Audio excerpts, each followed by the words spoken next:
Generally, I don't get behind the plate. That's another thing that people notice right away. I don't call balls and strikes from behind the plate, and I don't have a partner in the field. I will stand for a right-handed batter, what we call third base extended. For a lefty, I'll go to first base extended. And then I've got everything that happens on the field. So I know there's a lot of discussion these days about how the umpires have to get it right. We can still do that even with one umpire. And the way we do that is we trade angle for distance. I try to angle myself so I see things. That way that I can just get myself in position to call. Now, there are times that I don't see things, okay? It's not because I have an eyesight problem or it's because I don't pay attention. I get distracted. So sometimes there might be a play at second base and I have to appeal to the ballist's better nature, if you will, and say, "Are you out, sir?" And he is inclined to tell me the truth in the matter. If he tends to disagree with the fielder, I will say to the fielder, "Sir, did you in fact tag this man out?" And he will tell me yes or no. And then I can make my decision from there with fair input from the two offensive and the defensive players. Now, if they can't agree and I didn't see it, then I throw it back to what's known as the cranks. Because in those days, the people who occupied these stands were known as the crank. Hence the term, a crank call. So I might turn around if I see nothing but a cloud of dust and they can't tell me definitively one way, safe or out. I might throw it to the cranks and say, "What say you with your applause? Is he out? Is he safe?" So you all out there, you will be our cranks. You're my favorite cranks. The best cranks ever. We'll be using you tonight, I think. The other thing that you'll notice is a foul ball that travels beyond third or first base and bounces once, and a fielder grabs and takes control, that's an out.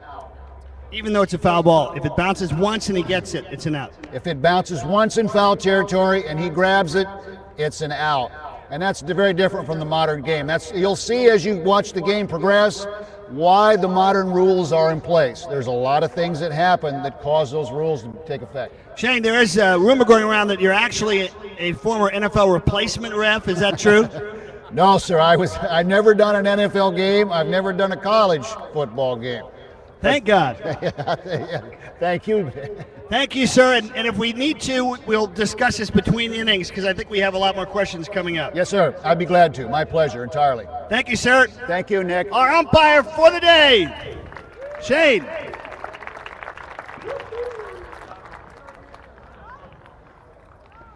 Are you kicking it back to us for a couple more songs? Yeah. We'll do one song and then we'll... Everybody sing with us. Test. Okay. Take me out to the ball game. Take me out to the crowd. Buy me some peanuts and crackers. Well, I don't care if they ever come back. Toot for the legends. Sing it, 'cause it's 1, 2, 3 strikes. We're out at the.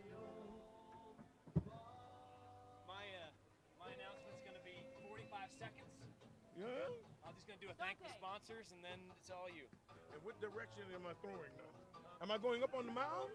You're gonna be right somewhere near. Yeah, here we go. Quickie. What we'll do is, yeah. Come on. Yeah, that's cool, man.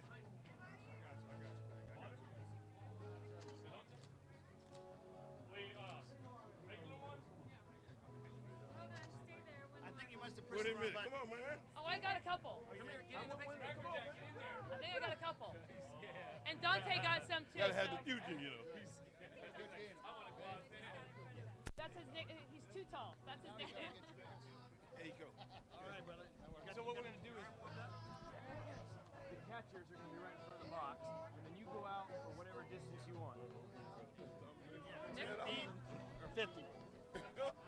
So as soon as we can get them to stop, I'll thank the sponsors, turn it back over to you, and then we'll do the honorary first pitches.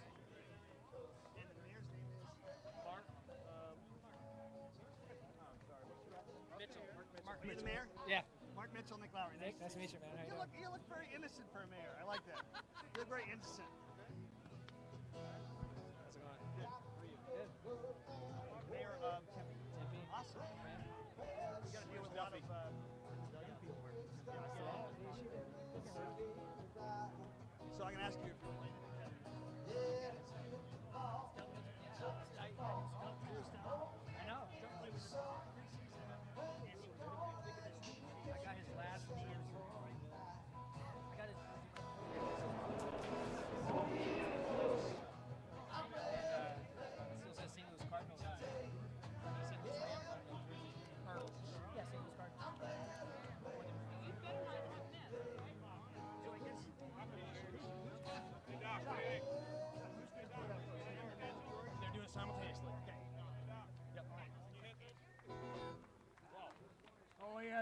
That's nice. With the lemon peel. Yes. You introduce me? Yeah. And then I'm going to get back to you. Ladies and gentlemen, in just a moment, we're going to have Mayor Mark Mitchell and George Benson throw out the first pitch. They've been practicing for years, like the Olympics. They're ready. But before that, every event needs an organizer. The man that helped organize tonight, probably the most impressive sports psychologist I've met in many years. If you ever want to get your team to have that edge, John Elliott is truly one of the foremost sports psychologists in the country, and he helped organize tonight's event. Ladies and gentlemen, Dr. John Elliott. Thank you. Thank you very much. We couldn't raise money for kids. We couldn't put on these events without the fans. You guys, thank you so much for coming out. I want to quickly thank two of our sponsors. They've got some products up there to take a look at. One is the company Zoot. They make phenomenal T-shirts. The other one is Star 10. So big round of applause for them, please. Hopefully in a few minutes we'll put on a great show for you, but I want to thank our MC, Nick Lowry, and just a quick round of applause for both dugouts that are about to go to war for you. All right, Nick, take it away. Okay. All right, I think it's time. Ladies and gentlemen, Mayor Mark Mitchell, any quick words of advice to these two teams? Make sure you catch the ball and don't get hit in the face. All right, and a former Major League star himself. No one knows this, but George Benson led the league in steals 3 years in a row. How are you, George? The last time I was at a baseball game, Roberto Clemente hit the ball over the wall. Now, that's a long time ago. Actually, there's been a few since then. But this is very, very exciting. I've just been sparked to come and join in on more sports such as great baseball, one of the best games the world ever created. And one of the great musicians and guitarists and singers I've ever seen, and who's won I don't know how many Grammys, but we're just so honored to have you here tonight. You've got your arm warmed up. Oh, yeah, as best as it's going to get, yes. From Paradise Valley's own George Benson. All right, let's head out to the mound. Do we have our catchers ready? Here we go. Duffy Dyer.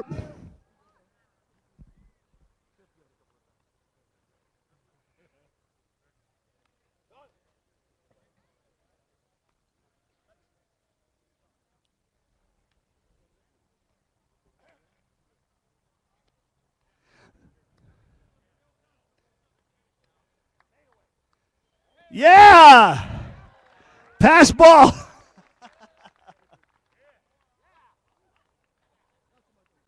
Awesome pitch. George Benson.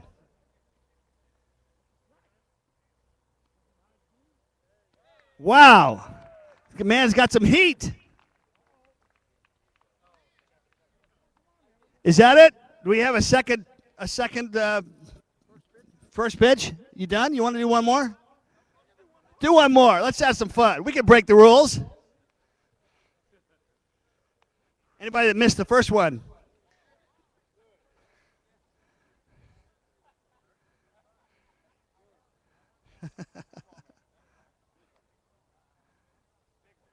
Woo! Awesome.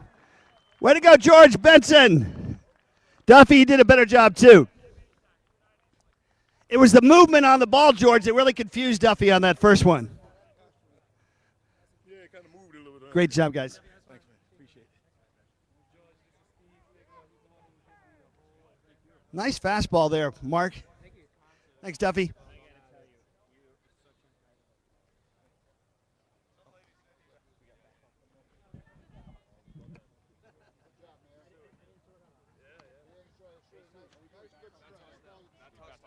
So bat toss? What is the bat toss? It's to determine home or isn't. Okay. And we have the sir is going to conduct the bat toss. Okay. Representing the vintage 9. So just call you Shane? That's fine. Shane will now conduct the pregame bat toss, which determines who bats first. Representing vintage 9, Jason Conyers, and from the Legends, John Denny. Big John Denny. What do you got to do here now? We're going to do the bat toss. Okay, well, who catches it first? Well, it'll be the Legends. You guys can catch it first, or you can defer. You can defer. Okay, in the batter's box. I guess gentlemen. Raleigh's going to do it. Oh, Mr. Fingers. Okay. All right, gentlemen, we are met here for the 4th iteration of the Legends of Baseball Vintage Showdown. This chapter being labeled the Showdown in the Desert. Play tonight will be governed by the rules of the National Association of Ball Clubs 1884 edition. I assume by your presence here at this conference that both of you have read, know, and understand those rules. Mr. Denny, sir? Yes, sir. Indeed, sir. Mr. Fingers, sir? Completely. Completely. Very well, sir. And therefore, your players are therefore legally and properly equipped, Mr. Denny? Yes, sir. Very well, sir. Mr. Fingers, legally and properly? Very well, sir. Now, we will play this game upon the commencement of my call to play. 5 minutes after which you must have your team on the field or it's a forfeit. Okay, you heard my comments about not discussing the transition of the play from one to the next, that those debates are best left for the halls of justice, city hall, and church. So we won't waste our time by coming out to have conversations about judgment calls, in particular balls and strikes, will we, Mr. Fingers? Not at all. Isn't that nice? All right, the Legends are the home team. So, Mr. Fingers, you may catch the bat, or you may defer to Mr. Denny. What is your preference, sir? I'll defer to him. He defers to Mr. Denny. Whoever has control of the bat, upon the end of the bat toss, chicken claws are permissible, provided that you can grab the opponent's top of his hand and there's nowhere else to go. At the conclusion of the bat toss, whoever has control at the top then has a decision. You may take home team or you may bat first. Are we understood, gentlemen? Yep. Very well. Mr. Denny, Mr. Fingers is deferred to you, but you catch the bat at any point. Are you ready? Why so far?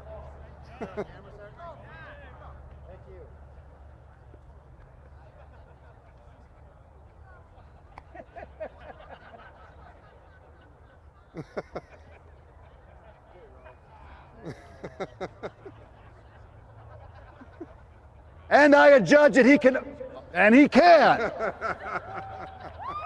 Vintage 9, vintage 9.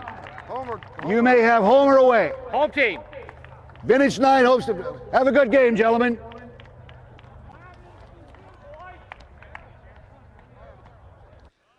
All right. Ladies and gentlemen, get ready for the Legends of Baseball Vintage Showdown. Starting with the Vintage 9 All-Stars and their bench, Tim Claiborne, Bill Sturgeon, Jared Stimpson,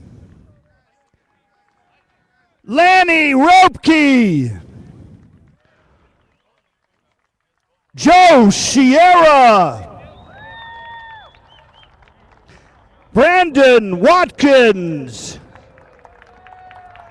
Prospero Cabrera, and John Denny. Now, for the starters for the Vintage 9 All-Stars, Brad Cito at shortstop, Eric Exter at second base, Phil Galloway at catcher, John Lorette at third base, Jerry Lopez left field, Steve Sparks at right field, Gary Martinez first base, Larry Milstead center field, and your pitcher for the Vintage 9 All-Stars, Randall Swearingen.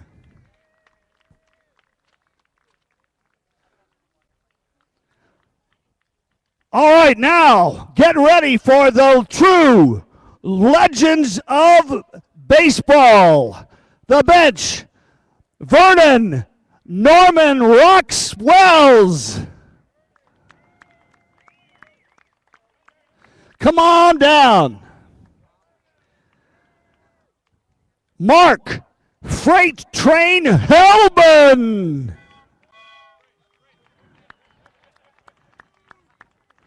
Dennis Horseshoe Kinney. Dan Boomer Larson. Bob Bam Bam Welsh. Duffy Yogi Dyer. And Mike the Remedy Remlinger from Dartmouth College, I might add. Now your starters. For the Legends, Brian Lightning Hunter, right field. Four-time Major League Steals champion. Batting second, Johnny Cakes Elliott, center field. Batting third, Tony Crazy Legs Phillips at second base. Crazy Legs. Batting fourth, Chris Nectar Richard at first base. Batting fifth, Johnny the Guillotine Gomes. He's also known as Machine Gun Gomes. Left field. That's Machine Gun, guys. Batting sixth, Kanani Sui Oapili at center. Catcher. Batting seventh, Kevin World Mitchell. Third base. Batting eighth, Gil Brownie Sustache at shortstop. And your pitcher, the one, the only Raleigh Rolaids Fingers.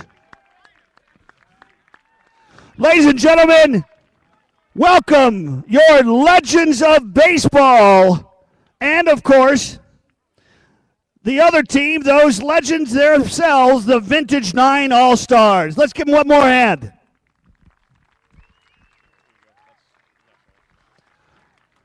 In addition to another legend, George Benson, we have a wonderful talent, Cesar Guzman, singing our national anthem. He represented the USA baseball team in 1999, was the starting center fielder. He was the runner-up of the Spanish singing show in Puerto Rico called Dejando Elas. Ladies and gentlemen, singing our national anthem, please welcome Cesar Guzman.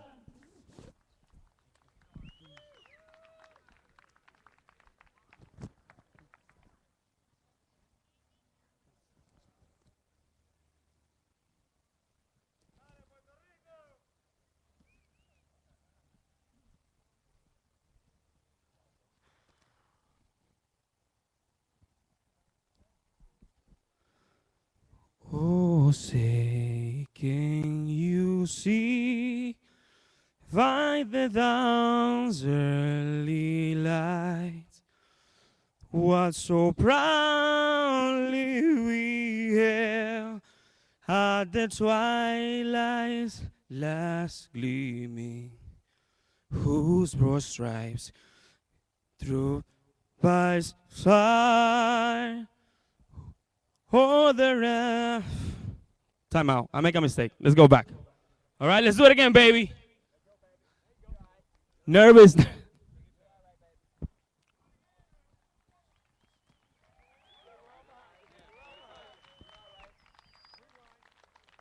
Oh, say, can you see by the dawn's early light what so proudly we hail at the twilight's last gleaming, whose broad stripes and bright stars through the perilous fight O'er the ramparts we watch, were so gallantly streaming, and the rocket's red glare, their bombs bursting in air, gave proof through the night that our flag was still there.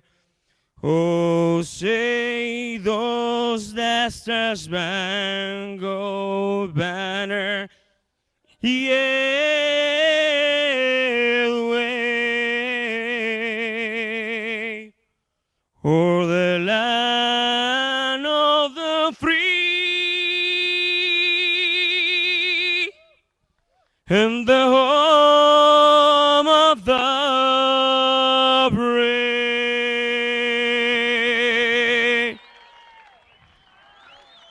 That delay killed me. Thank you. That delay killed me.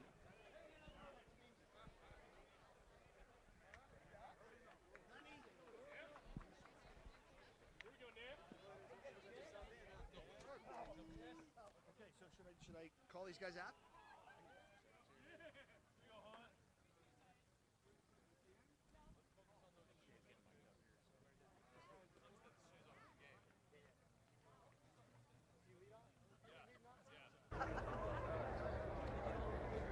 Are we good?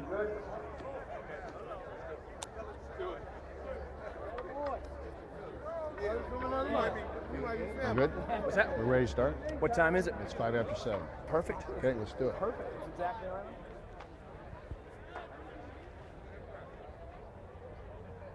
Play!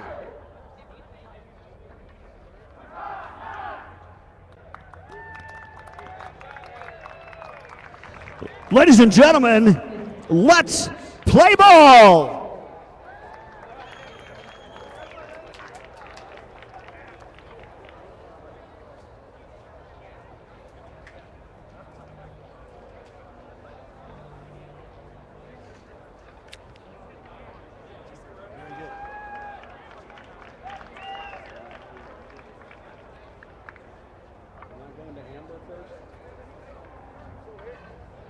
Batting first,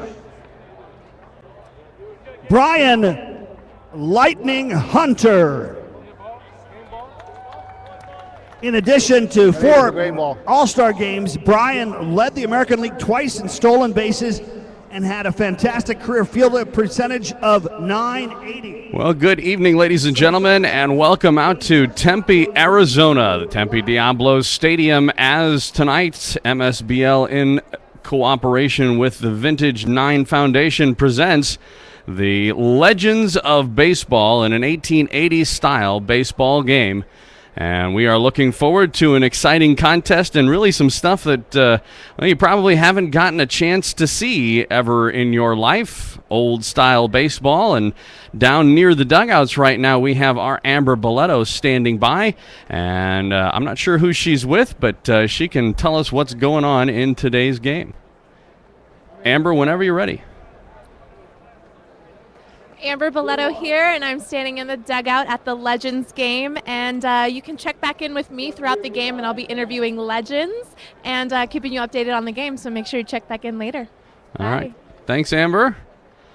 We are almost ready to get going here in this game. The Legends of Baseball are taking on the Vintage 9 All-Stars, and we already had our bat toss to determine the home team and the visitors. The Legends were the original home team, but the Vintage 9 All-Stars won the bat toss, so they are out on the field to start things off. And you can see with the vintage uniforms already. They have the vintage gloves as well. They're using the vintage ball that they used in 1880s baseball. And so it's going to be fun to try and keep up with how the game goes along. And a little different type stuff to talk about in today's game, and we're hoping to have a lot of fun, and we're just about ready to go. Randall Swearingen is pitching for the Vintage 9 All-Stars, and he is facing Brian Hunter to lead things off, and the first pitch, as you can see, all the way back to the screen, and we are underway. here at this Vintage 9 All-Star game. I'm going to be pulling up, you'll hear in the background, I think it's Nick Lowry, who is our PA announcer. We also have the umpire, and you can't even see him in the frame right now because he's not behind the catcher. He's actually out to the first base side. And the pitch is swung on, and that's going to be a base hit into left field. An easy base hit to left field for Lightning Brian Hunter. And you can hear Nick Lowry helping us out. Batting second, Your pitch, sir. Johnny Cakes Elliott. Low pitches. Playing center field. The second voice you heard there is our Low umpire. pitches for Mr. Elliott, please. Low pitches. And you can hear that this is very different from regular baseball. First of all, they're not pitching off the mound. They are pitching in a pitcher's box, as you can see. And the batters actually get to call where they want the ball to Absolutely. be. They can call high pitches. They can call low pitches. When we get a chance, we might scroll through some of the vintage rules, but you can select a high or low strike zone. And, in fact, you get 7 balls to go along with your 3 strikes. So that's ball 2, but he's not 2 pitches away from going to first. He's 5, potentially. And the runner goes. He's picked they off. got him caught. We've got ourselves a little pickle going on here. And Hunter trying to get back to first. They throw and safe. Safe back at first. How about that? Well, this is going to be a lot They of say fun. Lightning strikes twice. I guess there's 2 balls to the striker. and they call the batter, what we would call a batter, the striker. So Lightning, by the way, is Elliott's or Brian Hunter's nickname in this game. That's why Nick Lowry said Lightning strikes twice. The 3-0 pitch. There's a hit into left field. That's going to be a base hit. So 2 batters or strikers and 2 singles. First and second, nobody out. Top Another of the first. nice single to left by Johnny Cakes Elliott. Rumor is his full name is Johnny Chocolate Cakes Elliott. So as we get time, we might be able to get some closer shots of some Batting of the third, Tony Crazy Legs Phillips. some of the fielders and whatnot. Tony And played Low pitches 17 for years Mr. in the Phillips, bigs. please. Low pitches. we might get some shots of some of the equipment. The ball is kind of a strange ball compared to what they use now. The laces, if you saw our interview with Doc Elliott on The Daily Show yesterday, you would have gotten a chance to see a close-up of the baseball. It's a lot softer than the baseball they use now, not wound nearly as tight. 3 balls. Asked for low pitches, and he's gotten 3 high ones so far, has Tony Phillips. Ball. Runners were going, and they will double Double steal. steal. No, back in the box. Back in the box. He takes 7 to walk. Takes 7 to walk. 7 to walk. Yes, sir. Tony Phillips thought he had a walk. It's only 3-0 anyway. You don't even get a walk on 3 Outside. pitches in regular baseball. Amber Boletto joining us. We're down in the dugout a moment ago, but now up in the booth. Hi, Amber. This is neat, huh? Yeah, this is amazing. Foul hit. Count remains 4 balls to the striker. So 4-1 Tony was a is member the count. of the 1989 World Series champion Oakland A's. A lot of Oakland A's around this Legends game. Raleigh Fingers, the pitcher, was known as an A. Ball. High pitch. So what do you think about, the old vintage uniforms and these gloves they're wearing? I would say that we're really lucky it's cold outside because they look really hot. Actually, if they were the real wool flannel ones that they actually wore, they would be even hotter. Oof. 6 balls to the striker. I like them. I love the high socks. The hats are really cute. Ooh, a swing and a miss. They're going to try and score on the ball past the catcher, and that's going to be the first run of the game. That's 1 strike.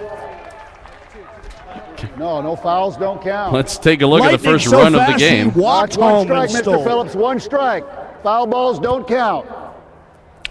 6 balls, 1 strike to the There striker. he comes in. You like those socks? Trots in. I love the socks. I would like a pair, please. Guess we'll call that a wild pitch. Ball. And it's 1-0. Let's take your base. I was going to First say base. that's First 7 base, Mr. balls, Phillips. and That's Tony 7. Phillips That's walks. 7. You earned it. Now batting, first baseman Chris Richard, in addition to his major league career, the all-time home run leader for the famed Durham Bulls. Your pitch, sir. High or low pitches? Your pitch, sir. High pitches, please.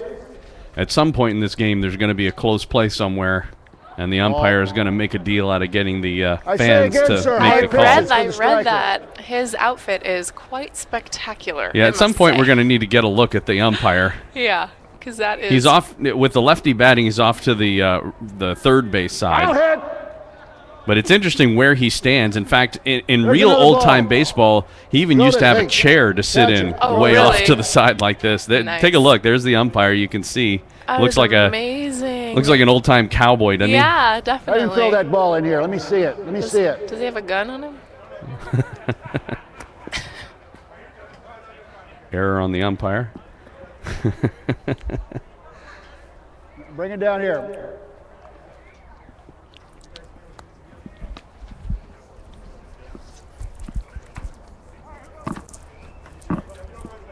Runner goes on the pitch from the full wind, and there's a pop-up into left field.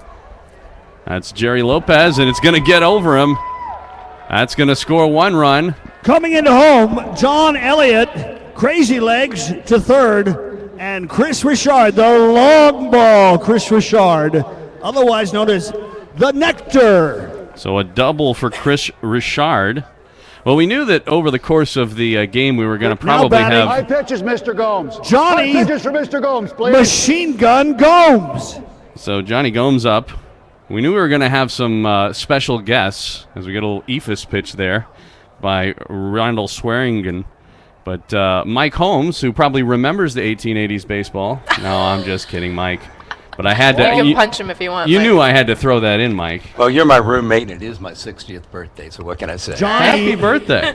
was a key member of the just get in? 2012 Just American League West Okay. champion Nice. Oakland A's. MSBL player, umpire. Are you umping it all while you're here? I am. Later in the week, I'm fortunate enough early in the week to be playing for the Windy City 60s in the Mountain Division.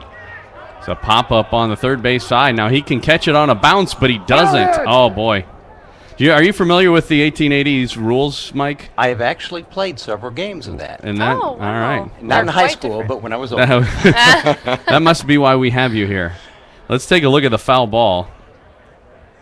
There's the pitch, and the They foul don't ball get on the all third these base guys side. Vintage All-Stars for nothing. And it bounces once, but the catcher, Phil Galloway, can't come up with it. So, Ball. a ball to Gomes. Now, the thing is like we said, if it bounces and you catch it in 1880s rules, it's still an out. And There's another foul ball. Can he catch this one on a bounce? Nope. Foul hit. Joel, are they Count still calling remains the 2 umpire ball. the Blind Tom? You can call him anything you want. That's what they called him in the 1880s. I think they're called Sir. I was going to say, most people call him Sir. The players called them Blind Toms, Oh, probably behind their backs. with affection. 2 runs home in this game already. Nobody out in top of the first. Johnny Gomes at the plate, and he will hit another foul ball. This one goes off the screen. Didn't have too many of those in 1880s baseball. Actually, we were talking about this with Doc Elliott, the guy who runs Vintage 9, the foundation and whatnot. And, of course, in the old days of 1880s baseball, most of the games weren't played in stadiums. They were played in fields with the crowd was basically just roped off. And there's a ground ball to third. Nice play by Lorette over to first, and he makes the catch for the first out of the game, but a run's going to come score as Phillips comes in. Tony Crazy Legs Phillips scores. Richard One over hand to down, One third, hand down. That's and it's 3 3-0. runs so far for the Legends. 5-3 on the first out of the game. Let's see if we can't get a look at the Now scoring play. Sui I did. Canoni. We got to look at Your pitch, the sir. ground out. Low pitches. Okay, we don't. But instead, we'll get a look at She Kanani was the Hoapili. homecoming king for St. Francis High School.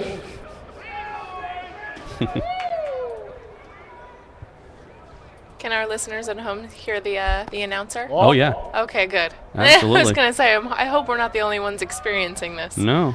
That announcer, by the way, is Nick Lowry. Oh, hello, Nick. Nick Lowry, Mike. He's lost weight and grown a beard. Mhm. I knew you'd know that name. So tell me, Joel, is there any truth to the rumor that back in the 1880s, where the pitcher warmed up was actually a bullpen? Is that where that came from? You mean there were bulls there? Oh, I would say in some of the places they played, that is absolutely true. Kanani Hoapili is the president of the California Vintage Baseball Federation, in case you're not familiar and thinking, what baseball team did he play for? And the scouting report on him is? He bats right-handed. That's as much as I know so far. Google can help you out with that. And he hits one to second. It's fielded on a bounce. They're not going to have a play at first or at home, so an infield single for Hoapili. Chris and it's Nectar Richard 4-0. comes in with the 4th run for the Legends. I'm just trying to It's figure gotta out, was be that hard an error? catching with those mitts. Is that an error at second base? Basically, just another No errors layer in of 1880s skin. baseball. They're batting Everyone gloves. There he was is perfect. with it, but it was, that's quick down to first by Hoapili. Joel, why wasn't that recorded as a hand? Now, or an Kevin out? He caught it on the World first time. Mitchell. Now, in Your 1880s High or low baseball, pitches. it's only High pitches or low pitches? on foul balls that you can catch on a Anywhere. bounce. Throw a strike. And he also didn't really catch it. But He fumbled a bit. Ball. foul balls caught on the first In bounce. 1989, Kevin Oh, Mitchell throw down to led first. the league with 47 home runs, 125 RBIs, Back safely. and Yeah. a 1.023 That's Kevin Mitchell batting from the OPS, right side which against earned Randall him Swearingen. National League MVP. There's a fly ball again in the infield in second base, and it's going to get down. And again, in current baseball, doing something like that would be an interference play, but in 1880s baseball, It's encouraged. plays like that are actually encouraged to get in the way of Very the well, fielder. sir. What was the old song from Harper's Bazaar? Anything goes? Can you sing a few bars of that, Mike? No, I can't. Amber? You do not want me to sing anything. High pitches. Gil Brownie Sestash. So Gil Sustache out, Ball. or up, I should say.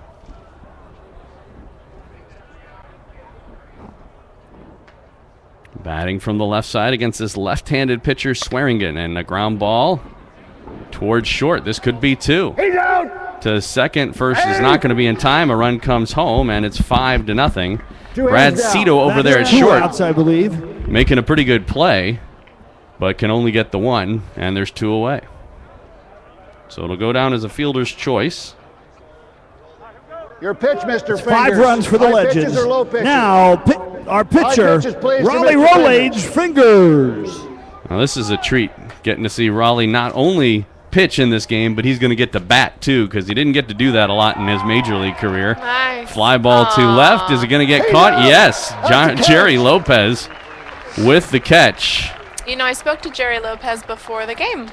Well- So we'll see that in the show. All right, good to see, and we'll see this 5-0. catch Legends as we going are into we the going to bottom break? of the first.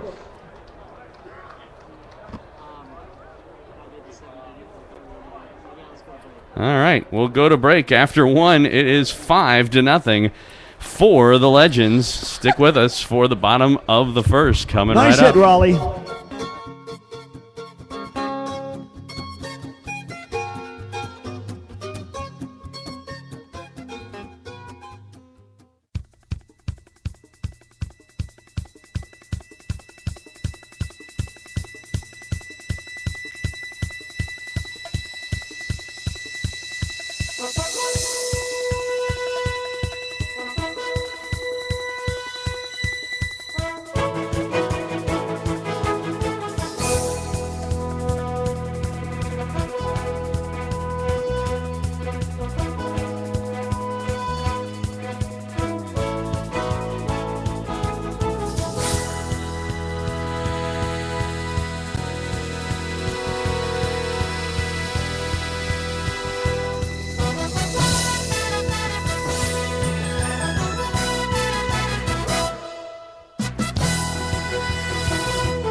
Welcome back out to Tempe Diablo Stadium. Joel Becker along with Amber Boletto.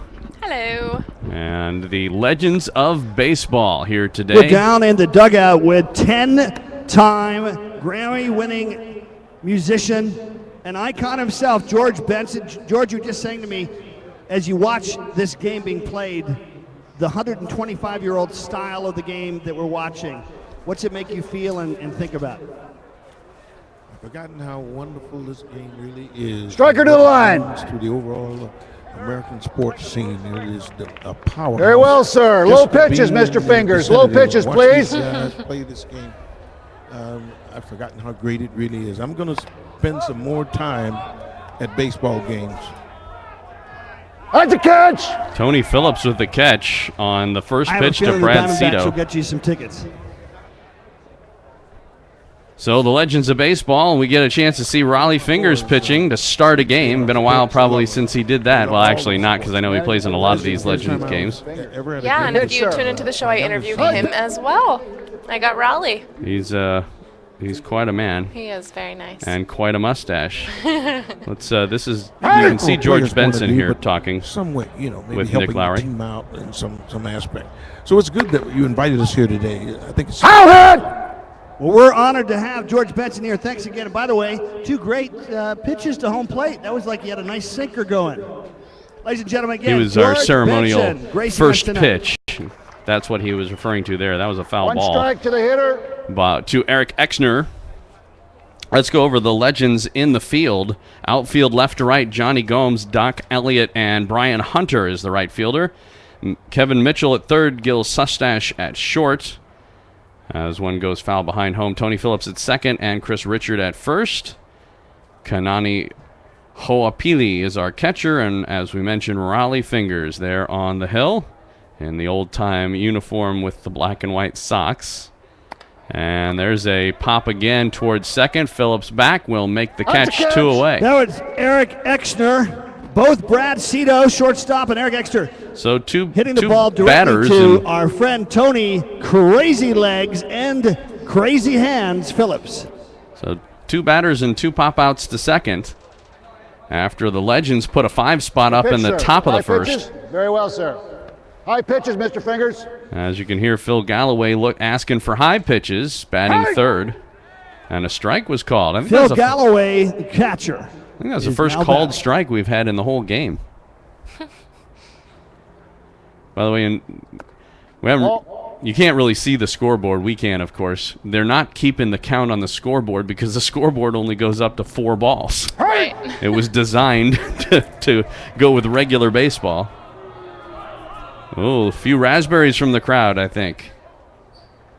Ball. I can't believe Raleigh Fingers hasn't hit anybody yet.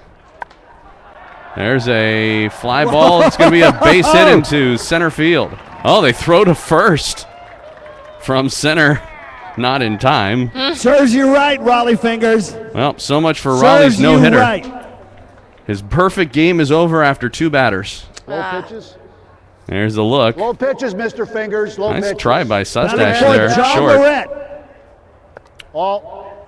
And that's John Lorette standing in. He's the third baseman for the Ball. Vintage 9 All-Stars. Maybe it's me, but Raleigh seems in a hurry. Up. Well, we talked a little bit about the differences in 1880s baseball already, but there's more differences. Foul balls do not count as strikes, by the way. But one of the things we mentioned is there's a ground ball to short, and the force out over to second, and that's that will 3 outs end for the inning. the Legends of Baseball. All right, so we have played 1 full inning here at Tempe Diablo. We'll head on to the second and see if the Legends can add to their lead 5-0. Legends over the Vintage 9 All-Stars.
Welcome back out to Tempe Diablo Stadium. Joel Becker along with Amber Boletto as we enjoy a fun evening of vintage baseball here at Tempe Diablo Stadium. The other voices you will hear during the course of this inning, Nick Lowry, our PA announcer, and also our umpire, Sir. Homecoming. The Legends put up a 5 spot in the first inning and went entirely through their order. So we are going to see the top of the order and Brian Hunter. Of course, at some point we're most likely going to see some pinch hits and stuff like that, but not in the second inning. There is a bench for both of these teams. Now, one of the things, though, is you'll notice when you're looking, you can see the High back of the pitches to pitcher. Mr. Hunter, please. As Mr. Hunter wants some high pitches.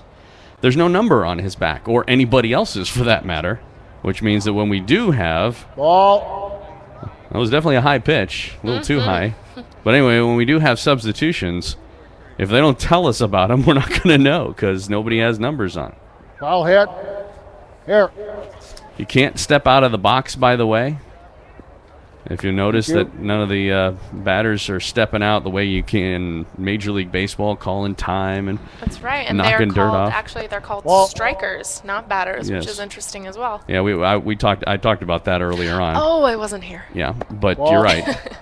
And but you're right. And they you can't. The pitches are coming in one right after another. Ooh, a called strike. I already mentioned you get 7 balls and 3 strikes. Brian's career numbers include 882 hits, 500 runs scored, and 260 stolen bases. Pitch to Hunter, and there's another one into left field. Lopez is back. That's going to go over his head and all the way to the wall. Hunter is trotting on into second base. Could even call it high stepping, perhaps. A little bit. I think it's the Sox. And another another hit for Hunter. 2 innings, 2 hits, single and now a double. Leads things off here in the top of the second. Low pitches. Low pitches. Doc Elliott up. Johnny Cakes Elliott, as they call him. Ball. Batting second, Johnny Cakes Elliott. And he will rip one up the middle and through for a base hit. Looks Let's like see. another run coming in. With Hunter will lightning. Nope. head. They're going to throw to second and gets in ahead of the tag.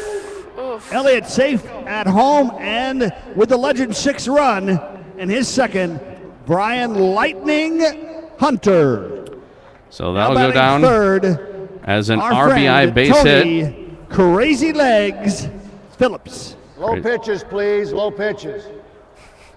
Tony Phillips up. He walked his first time up. What's your problem?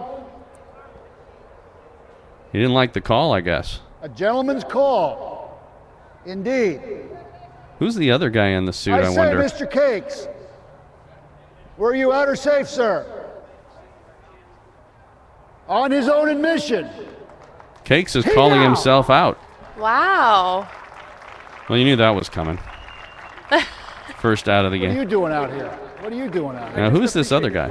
I really do. It's a wonderful call. No, please take this. Take Must this. be the I'm a man of manager. Ethics. Go away. Don't go away. Go away. Just a little light. I'll come back next time. I've had quite enough of you. This is amazing. You think that almost seemed like it was staged. Oh, I don't think so. How dare you? That's a real stack of money right there. You Low know it. pitches to Mr. Phillips. Bring it up No here. more nonsense. I know, right? Make it rain. So we'll call Elliott out, or he called himself out, and it went 8. I say again, low pitches for Mr. Phillips. I think it went 8-4-6. The run did score. He still gets an RBI. And I don't think he was out, by the way. I don't think so either. But he decided he wanted to be, apparently. Maybe we wanted a snack. Tony Phillips into right field. This is Sparks, and he cannot come up with the catch. And like you said, it's just, I mean, think about that. That's a ball that was hit probably 330 feet. Yeah. Or I 300. I think the right fielder's hands must be sore. Yeah, and he's catching it with a batting glove, Yeah. basically. Chris, I guess. Now we've got pitches, Chris please. Richard, Let's take a look at otherwise that. known as the Nectar. I guess Here's a look at the catch, more or less. As another fly ball into center field, and this one was caught. And they're going to try and double him up back at first, but the throw is late. But at least Larry Milstead out there in center field with a nice catch, second out. 2 hands down, 2 hands down. High pitches Nice for catch Mr. in Gomes, second field. please. High pitches. Nice catch out there in center field. Brings up Johnny Gomes, looking for high pitches, and he swings at the first one, sends another one to center field. Can Milstead make another play? Ooh, nice. A little basket catch, and that ends the inning. Machine Gun Jones got robbed. Let's take another look at that one as we go to the bottom of the second. They do get one run, and after Let's 1.5, center fielder. it is 6-0 for the Legends.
Welcome back out to Tempe Diablo Stadium. Joel Becker, Amber Boletto. The Legends of Baseball vintage game against the Vintage 9 All-Stars. Legends. To the line. Our umpire calling the striker to the line. That's Jerry Lopez, the left fielder for the All-Stars. His first time at bat, so pitch, Raleigh sir. Fingers out for his second inning of work. High pitches, sir. I think he checks his little pocket watch there during the game. No time limit, I don't think. I think he's too busy smoking his cigar. Ball. First pitch is a ball. So, 6 runs on 9 Jerry hits Lopez, the left fielder. for the Legends. Lopez, Ball. interesting motion there by Raleigh. No runs on 1 hit for the All-Stars.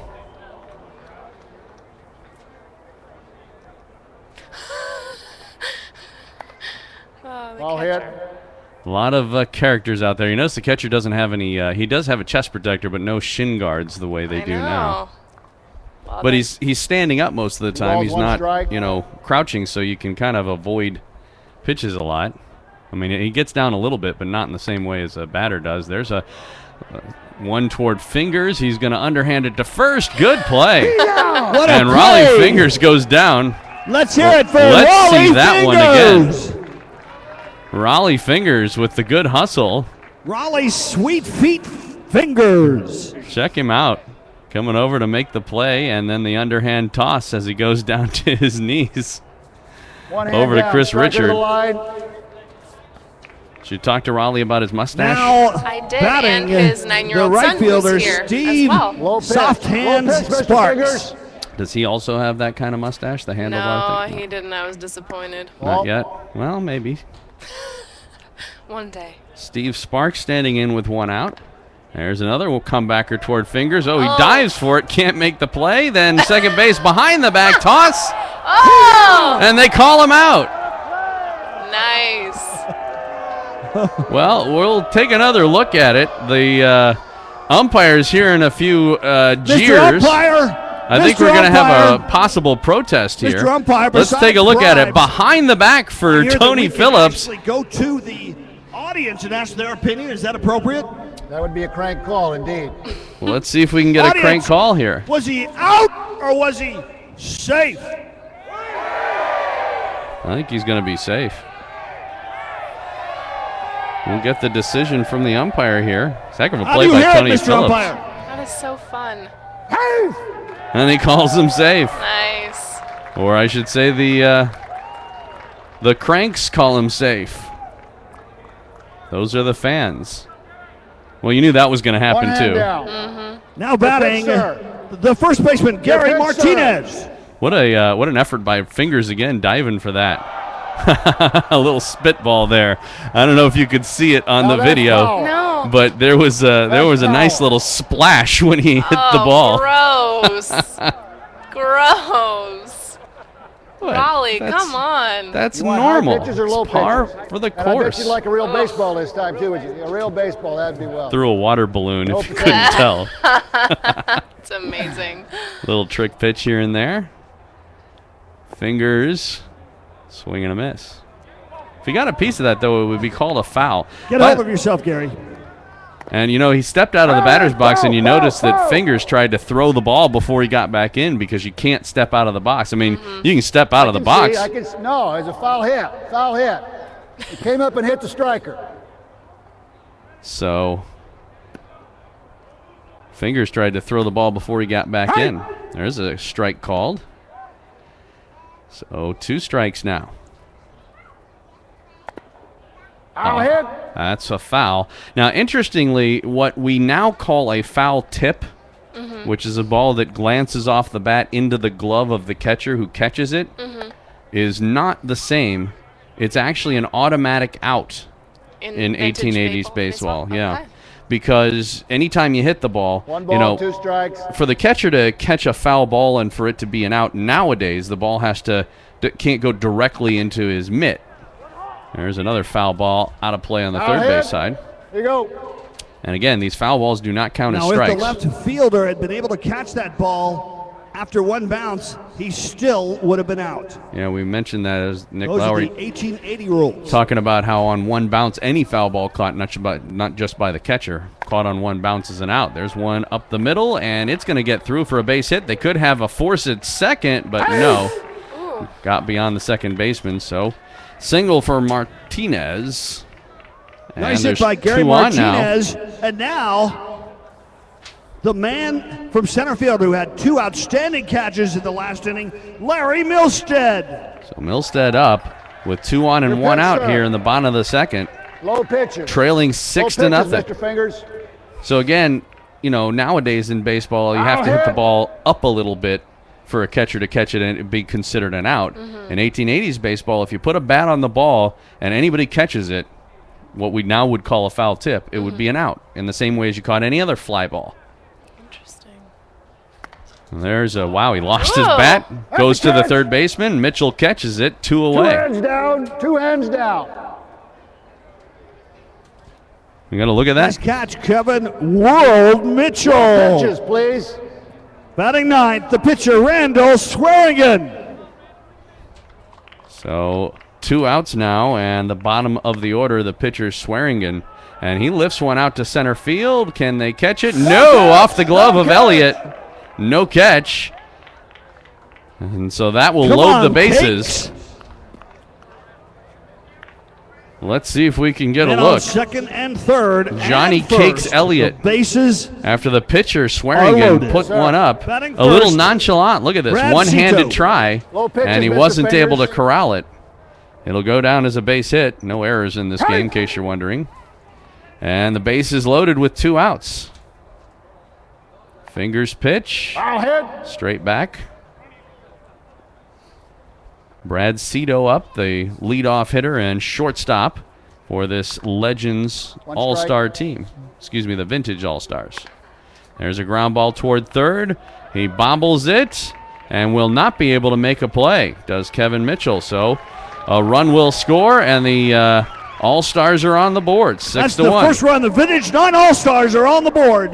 6-1, still for the Legends. Steve Sparks coming in to score, Batting as you second, can see. Eric Exner. You know, he could have just High tagged pitches, the runner Mr. if he had Exner, made a please. clean play on it, and that's Sparks coming in. It's got to be hard with those Ball. non-mitts. Well, especially when you're used to wearing one. It's Yeah. not like these guys grew up playing with this stuff the way No. the guys in Ball. real 1880s baseball did. Sure. Eric Exner up, and he hits one to second. Phillips will toss it to short. And the fielder's choice will end the inning. That's 3 outs, but they Vintage 9 do end All-Stars- up getting 1 run in the bottom of the second. We'll take a look at the third out as we go to break. 2 innings in the books, 6-1 for the Legends of Baseball.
Welcome back out to Tempe Diablo. Joel Becker along with Amber Boletto as the Legends of Baseball taking on the Vintage 9 All-Stars. So we go to the third inning, and after putting up a 5 spot in the first, we get a chance to see the Legends team again here in the third after getting 1 run. Finally, Raleigh Fingers loses his shutout. Waiting to see what more special guests we may get during this Legends game. A good building block for the young guys with the ace. Well, thanks again. Another star of Major League Baseball, Johnny Machine Gun Gomez. Thanks, brother. That's Nick Lowry you're looking at right there, our PA announcer. Striker to the line. And we're ready to go here in the third. It's Hoapili, Mitchell, and Sustash Low due up pitches, please. for the Legends. Randall Swearingen out for his third inning of work. First pitch hit foul on the first base Sui side. Kanani batting. He was 1999 Man of the Year at St. Francis High School. Oh, we know how to spell Sui now. We do. Yeah, So it's on the scoreboard. T-S-U-I. that is not what I anticipated. The pitch is hit hard to Ooh, second. nice Exner catch. makes the play over to first, and there's one away. Nice. Good all the way around. Hoapili hitting it hard, but it'll go 4-3. One hand down. Now batting, Kevin the left World Mitchell. Any pitch. Any pitch. And the throw over to first. Kevin Mitchell up. Ball. By the way, if you're wondering, this is a 7-inning game, not a 9. Ball. It's interesting, over the years, baseball has gone through a number of permutations in terms of the, 7 balls for a walk. It's almost always been 3 strikes and you're out, but the number of balls that it's taken for a walk has gone as high as 3 balls, 9, 1 strike. Really? as low as, the 4 that we have now. There's a shot into left field. That's going to be fair, and that's going to I get don't know past about you. That looks like the a left major league hit fielder. to me. And Nice line drive to left. Kevin Mitchell will just coast his Mitchell. way into second for his second hit. Batting 8th, Gil Brownie Sestache at shortstop. Apparently it's Sestache due up, but let's take another look at We Mitchell's have a hit. pinch runner at second for Kevin Mitchell. This man may look small. Oh my gosh. When we That get a is chance Hayden here, this is our Crackerjack running for Kevin Mitchell. Yes. a little. Hayden small, but he's got very sharp spikes. That's amazing. Does he look a little small to be a Oh my major gosh. league Pitches legend? for Mr. Sestache, Oh my please. gosh. Sestache, Foul hit. foul hit.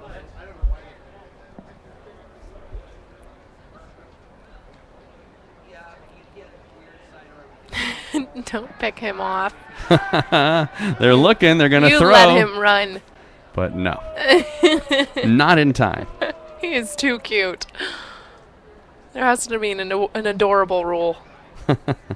I like his uniform, too. It's amazing.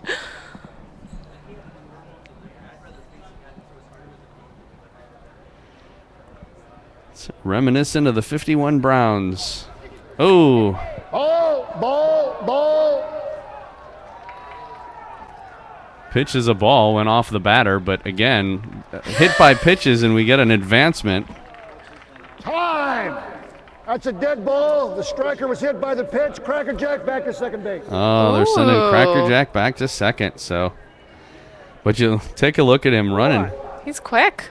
Oh, he didn't hit your head. He missed you by 18 inches. Entering the field from the right no slide, field though. area. Check one it out. Of the legends of the game. Let's take a look at this. All the way to be with us tonight. Over True in legend, on the third base side. Reggie Jackson. Reggie Jackson is here, ladies and gentlemen. He's a third base coming in. You can see him right here with Nick Lowry. How about that? Great to see Mr. October. Play. Back to the game. Swing and a miss for Sustache. This time our runner will get a chance to advance to third. And the base came off. Base. Yeah. They're using the old style bases, not the ones that, the ones that are designed for the field that actually stay put. Yeah. And he actually kicked it off the bag. 2 strikes on the batter. Oh, he lifts this one to right field. I think it's going to go foul. Nope, it's going to stay fair. Get over the head of Steve Sparks. Uh-oh. We have a run scored by Cracker Jack, and it looks like a triple by Sustache. He may try and go all the way for the inside the park home run. The throw to the plate, the tag, he's safe. Nice. He lost the ball. The catcher, Phil Galloway, lost the ball, and an inside the park home run by Gil Sustache. How about that? The long hit got by the right fielder Sparks. You can see Cracker Jack pinch running coming in to score. And Sustache never stopped. He was ready to run right through the catcher. As you see, comes in and he pushes right into him, but he didn't have the ball anyway, so it didn't make any difference. No, he lost it pretty quick. 2 runs come in. So in 2 RBI inside the park home run. As Raleigh Fingers gets on, as he lifted one out to right field that was not caught. Tough to catch. That'll go down as a base hit. Batting once again. Top of the order, Brian Hunter. The Lightning, Brian Hunter. High pitches, please. Well, we're in the top of the third. 8-1 now our score. Legends on top of the Vintage 9 All-Stars. Pop up in the infield. Second baseman will not be able to catch it, Exner. And so Fingers will find his way to second. Legends they throw behind him. The bases. By the way, no infield fly rule in old style baseball. Well, you heard that. It wouldn't have been an infield. I know Nick Lowry's a football player, not a baseball player. That wouldn't have been an infield fly anyway, with only a man on first. But wow, what a line drive base hit into left field by Johnny Elliott with his third single. After I saw Kevin Mitchell hit and Johnny Cakes, all these guys, seems like they're getting the knack for hitting the ball again with these old style heavy bats. Fingers, over to Crazy third. Legs, Tony Phillips. There's a look at Reggie Jackson in the dugout. High or low? Low pitches, please. Tony Phillips, who's had a good game over at second, standing in. Ball gets by the catcher. Fingers bluffs a run, but he's not going to come in. 1 ball.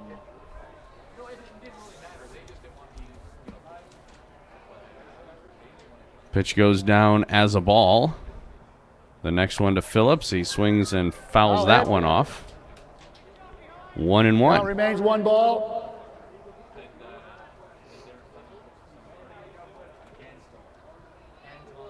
Bases loaded, 1 out. Just a bit outside. I'd say.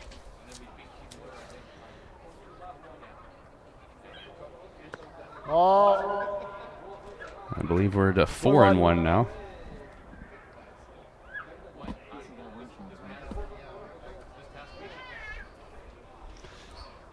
Ball. That one's up a little high as well. You might have seen in some of the shots a little bit of haze going through the outfield.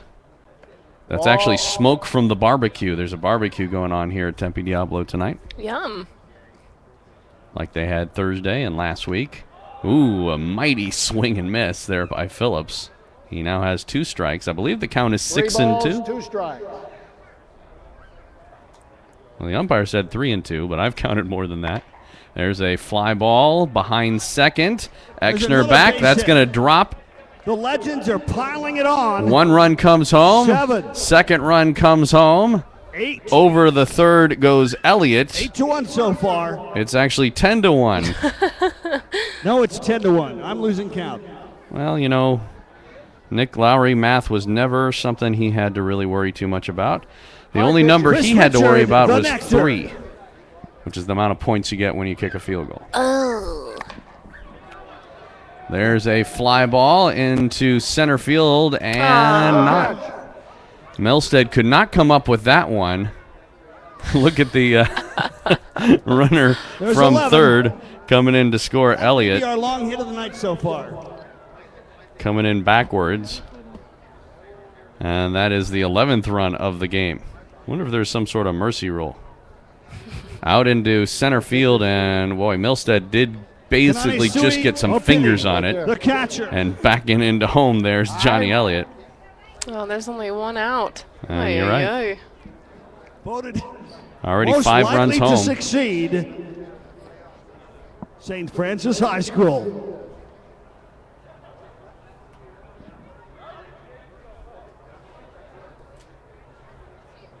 So Strike Phillips out of at line. third, Richards at second with the pitches. double. No, I think this is Johnny Gomes up, isn't it? Yeah, he squares to bunt. Ball. The scoreboard says that Suey is up, but it's not. Nope. He's on deck. Well, he's actually not on deck, but his spot in the order is on deck. And there's a ground ball. It's going to get deadened at third. A long throw over to first, not in time. Good job to even block that by the first baseman Martinez, but it rolls out into right field. 1 run comes home. Here comes the second, and it is 2 now more runs 13. 13-1 for the Legends. Uh-oh. Phillips and Richard both I said score. Suey. Maybe it was Suey, but then what happened to Gomes?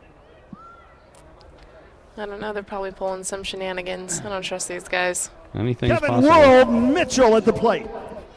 Kevin Mitchell up. They have scored 7. Runner at second.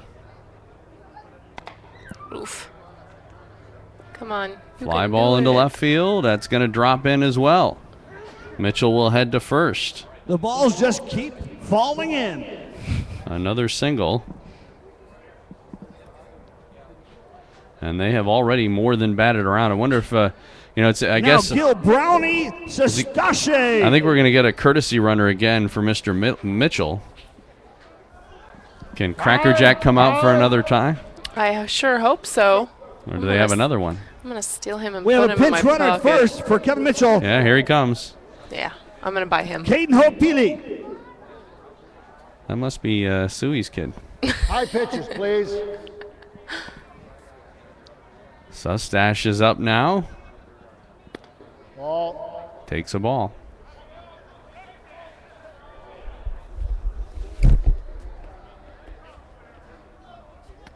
Ball.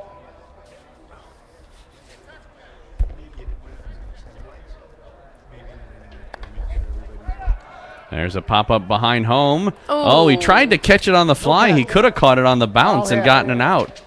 But it just goes down as a foul ball. Count remains 2 balls. I think they skipped Gomes in the order. Maybe he's eating dinner. Could be. Maybe he went to the barbecue. what I would have done. Ball. Another ball called. I don't know why Crackerjack hasn't stolen second yet. Oh. There he goes. Ask and you shall receive.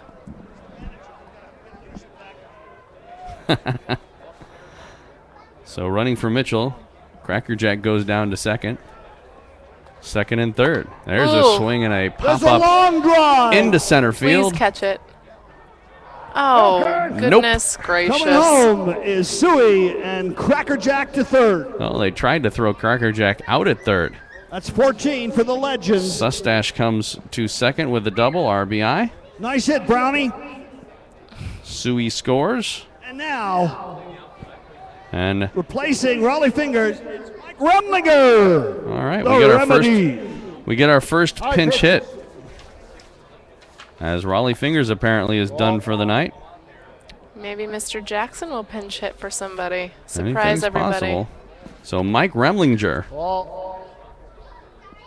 comes in. Of course, another pitcher. Oof. And that's foul on the first base side. Count remains 2 balls. And I've noticed that there's no extra balls. It's the one ball they're playing with is it, and so they have to wait for it to return to the pitcher to even continue playing. Well, where would the other balls be? Well, usually the umpire I'm has saying it. there's no, I don't see a bag on his No, side. he's holding a cigar at the end. That's right. Ball. Can't mess up the cigar by throwing balls in. It's true. Where was my head? Get in the game. 8 runs home here in the third inning, 14-1. Boy, I don't know if the All-Stars have enough to come back in this one. I don't know. They just got to get out of this inning. Ball. Fans seem to be enjoying it anyway. Yeah, why not? 5.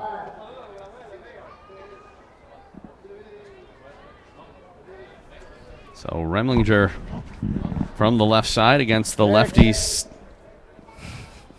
Swearingen. Look at I know. how small he is next to the third base coach. I know, it's adorable. I'll hit. At third base, we have a runner at second. That's Sustache. 1 out in the inning. The Legends have already batted around once.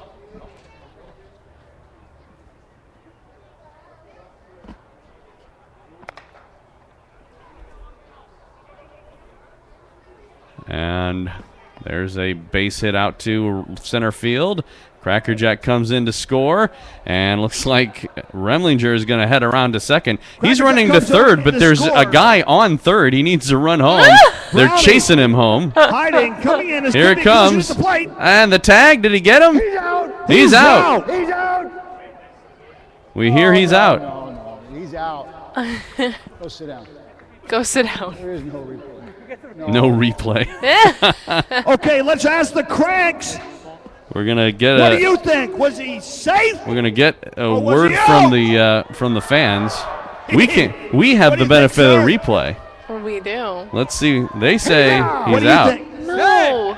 Do they really want this inning to go on much longer? Those poor guys. There's the hit. That's Remlinger. You means can you're see out and you're Crackerjack dead. running in to score. Just kidding. And in the meantime, the runner on third is Remlinger was running to third. The runner on third didn't bother to go. That's Sustache. And then he tries to hide behind the base coach, and they do tag him out. Another. There's a stellar base hit back by to Brian live Hunter. action as Lightning Hunter strikes gets 4 his times. 4th hit of the game. A Here base hit, comes Johnny Cakes, and Mike Remlinger is about to have a heart attack. and Yo, Remlinger Mike. comes in to score That's 16. with the might 9th go for run the of the two-point inning or conversion. 10th. Let's see, 1, 2, 5, 6, 7, 8, 9, 10. 16-1. It's Throw a rough. strike. Throw a strike. Throw a strike, he says. Johnny Elliott with the You hit asked for it. straight up Oh, please catch it. Come on. to second. It was dropped. They had time to try and get him at first, but the second baseman was still smarting, I guess. That'll go down as a base hit. First and second, 2 outs. Top of the third. Tony Crazy Legs Phillips. Tony Phillips No up. pitches for Mr. He's Phillips. been churning please. up the base paths tonight. Have you noticed how the guys are getting the timing down? Baseball. Looking for a new baseball. Thank you. See, apparently they do have more than one. No, let's have that one in here. Throw that to the They catcher, threw it back please. in. Mr. Swearengin. Thank you. Thank you. See, new baseball. Oh, look at that. It's just not being held by the umpires. Ball. Has to call from it.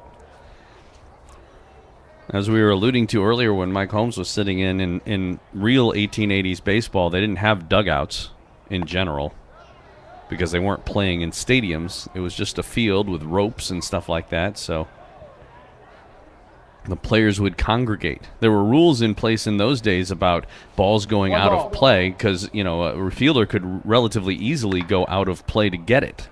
Nice line drive There's to left. a base hit to left. Crazy legs. Good job by Lopez to cut it off and hold him to a single. Are they going to try and score him? Look, Oh my goodness. carrying him in on his back, the coach.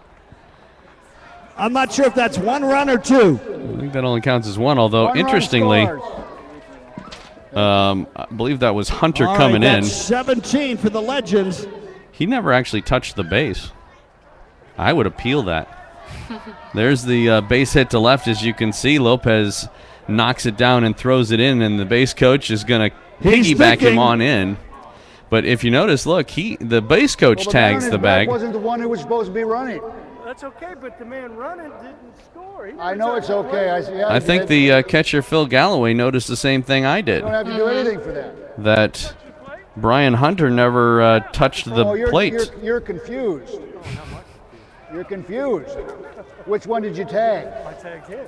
Before or after he unloaded him on home plate? After he went over After he unloaded him on home plate, right? Hey! In the meantime, ball's still in play, I guess. And Johnny Elliott comes in to score. Seconds, the Legends went from 16 to 18. I think this is where we kicked the field goal. Very funny, Nick. Chris Nectar Richard. And there's a base hit up the middle. Make it look by easy. Chris Richard.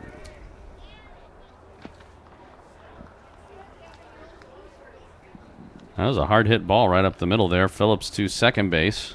The All-Stars are certainly getting their workout. Well, one more batter and they will have batted around twice in this inning. Oh my goodness. As Johnny Gomes All due right, up. Shui Hopili, the catcher. I guess they have just. Low pitches, please. I guess they have just ended his spot in the order because this is the second straight time that Sui has come up after Say again, low pitches, please. Richard, and they've just skipped his spot in the order.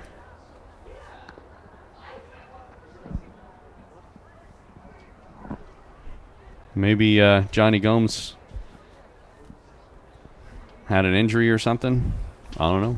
I don't know either. We'll check in with our camera people down there maybe. Two and hands down. see if we can't get an Now update it's from one the ball, one Legends strike side. for How the come striker. Gomes isn't hitting anymore? That one hits Dead ball. Ho'opili. That's a ball. That's a ball.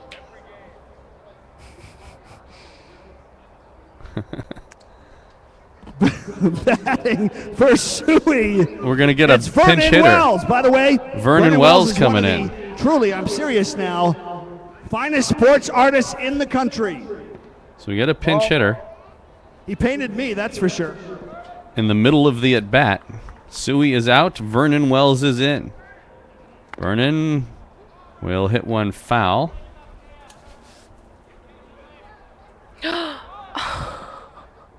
Foul hit. Foul hit. Yeah, it's a foul ball. No. So they're going to No. send him back. Back to third base. Hey, can't blame Mr. Phillips for trying. Vernon was drafted by the Kansas City Chiefs. He's painted hundreds of Major League stars and NFL stars. It was a dead ball anyway, but that was still funny. Nonetheless. The toss by the third base coach of third base to Phillips. Wells swings and Vernon misses. painted, for instance, the legend himself, Kevin World Mitchell. 2 balls, 2 strikes. 2 outs in the inning. They've batted around twice, although they're only batting 8 for whatever reason. Wells with the fly ball on the left. Come on, Lopez. And, he cannot make the catch. Big hit to left. Ball knocks him over. 2 runs are coming in. Chris Nectar Richard, a double for Vernon the Painter, the artist, Wells. So Vernon Wells with the 2-run double. 2 RBIs. Phillips and Richard come in. And we are up to 20-1 in the top of the third. 14 runs have come home. Oh, yay! Cracker Jack. Mitchell. It's Cracker Jack. Yes. All world. Look the at legend him. himself, Cracker Jack. Ho'opili. It's Cracker Jack Ho'opili. Oh. Pinch hitting for Kevin Mitchell. Do you think they'll let me pinch hit? Go down there. You still got that uniform they gave you for the banquet last night? No, they took it back. Oh. Rude. Throw an underhand to Cracker Jack. Did they I said I wanted it. 2-1. Did he ask for high or low pitches? Because I don't think there's a difference I don't think so in either. his case. Yes! Oh, look at the swing and the Get hit. it! The pitcher's going to field it. The throw over to first. Oh. Slides in, but he's out. He's out. 1-3 on the putout. Wait, hang a on. minute, Before we Mr. go to referee, Mr. Umpire. let's see if maybe they may decide to overturn this. Was Cracker Jack Oh, my gosh. out or safe? Let's see what they say. The Craigs say he was safe. The Craigs are wrong. That one was a little too obvious, I think. He's out. Take a bow, Cracker Jack. So 3 outs and the inning is over. But they were able to squeeze across 14 runs in this inning. Wow. And a 20-1 lead for the Legends. We'll be back for the bottom of the third right after this on the Legends of Baseball Old Timers Game, MSBL World Series.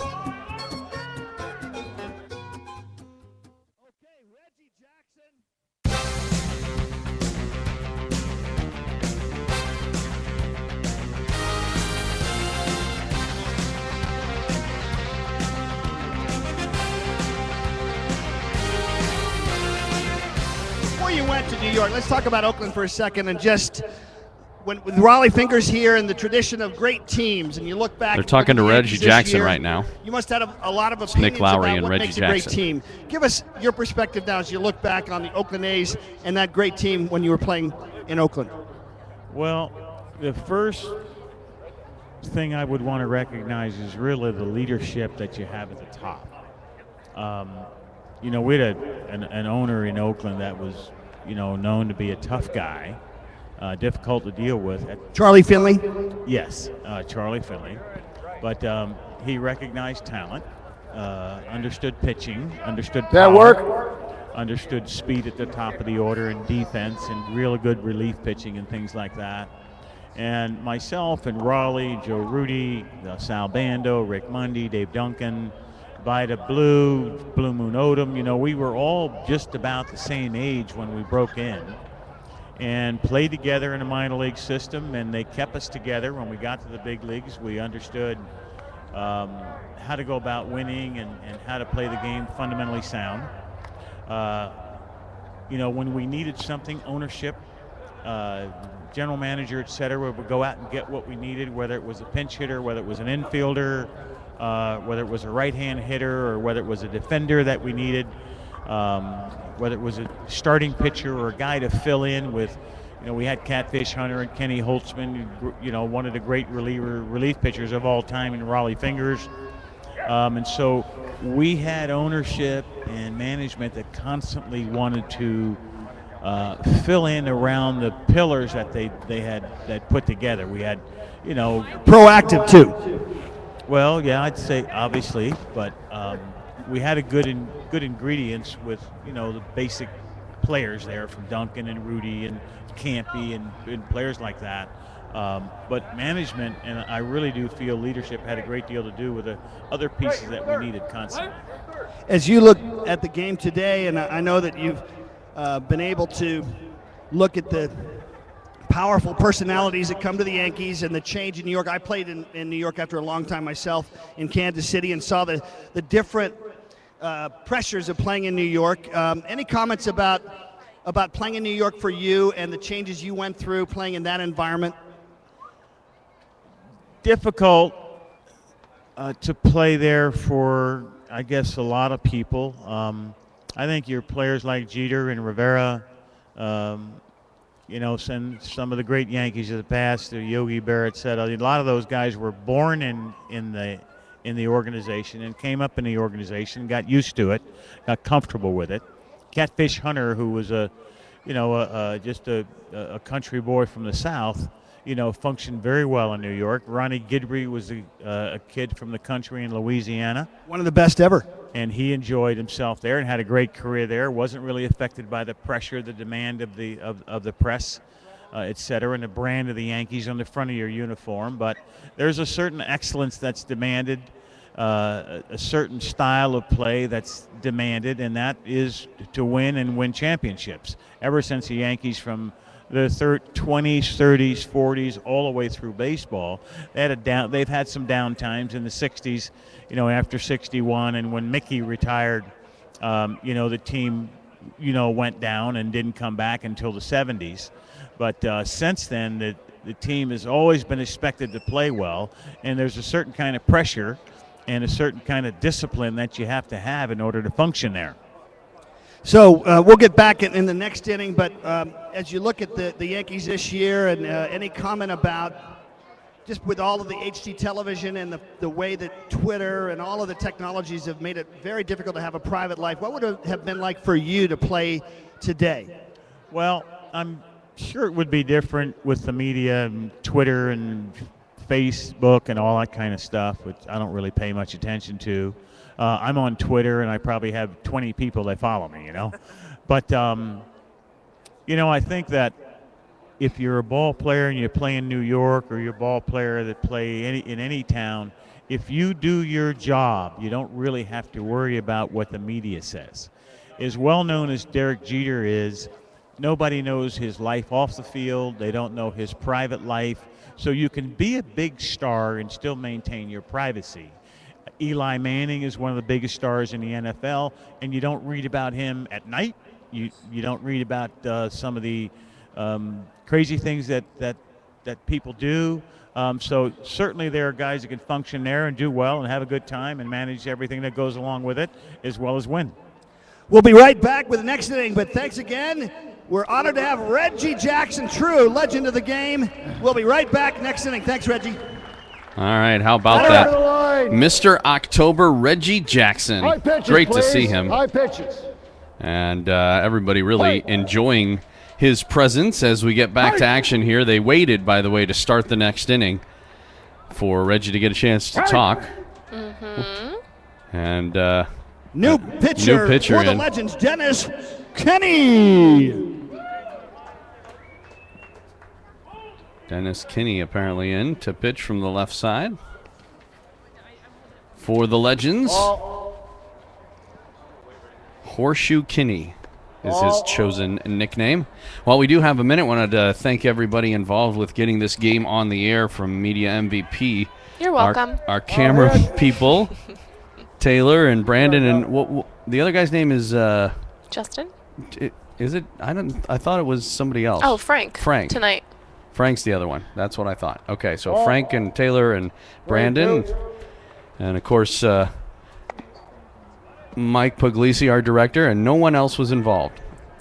Miles! I'm just stellar. Kidding. Miles was playing for his mention, so I thought I would tease him a little bit.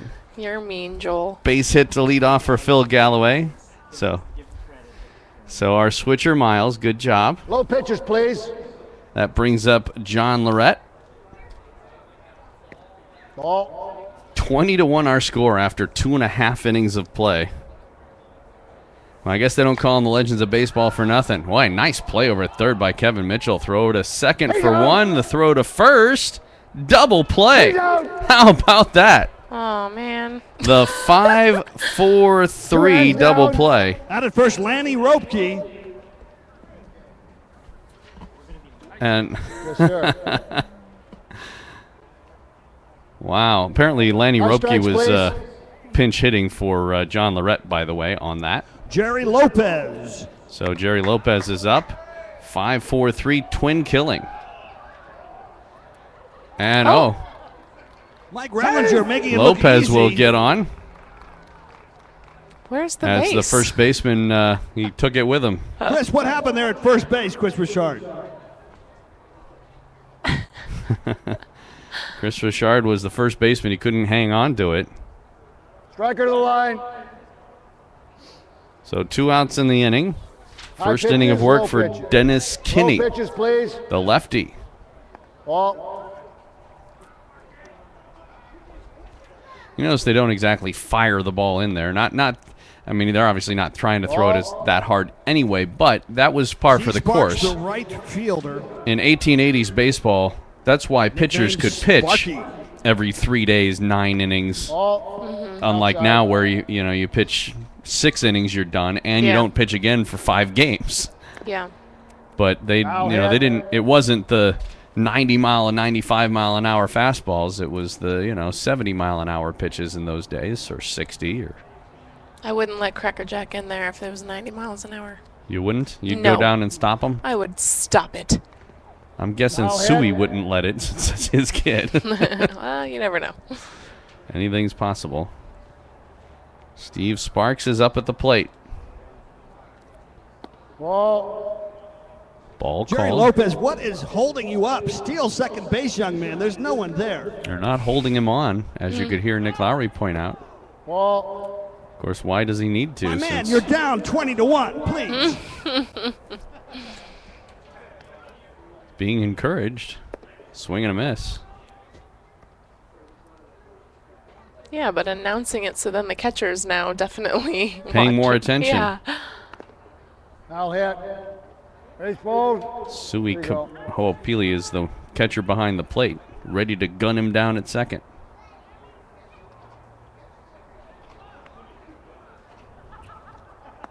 Ball. I was going to say he doesn't need to steal second because it looks like they 6 may and walk. 2. Mike Rellinger It's a playing full count. combination of 6 second and base 2. and standing on second Ball. base. No. He ran with the count, but he's going to be safe because it was a walk. That's 7. Yeah. Hey, Sparky. That's 7. The umpire He's points out. Captain Sassy. The vintage 9, runners at first and second. So that's not a stolen base, even though he was running because it was a Could walk. Close the gap to 20-4. Thank you.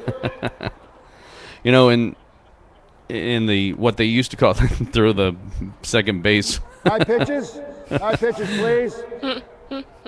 Now the guy on What are you second doing? is What are you carrying it doing? with him. Oh, look. Stop. Just stop.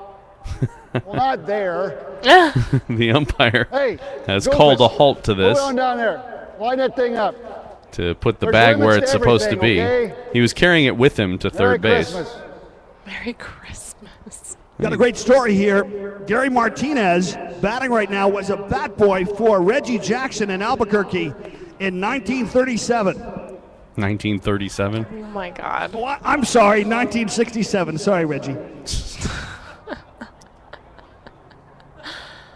Pitch to Martinez, back to the pitcher. They could have a play at third, but he throws to first Aye. for the third out of the inning. hands So down. close. 1-3 on the putout. They do manage to get a hit, actually a score couple, remains but a double Legends play, 20, and it's still vintage 20-1. 9-1. We'll step aside, come back if they talk some more to Reggie Jackson.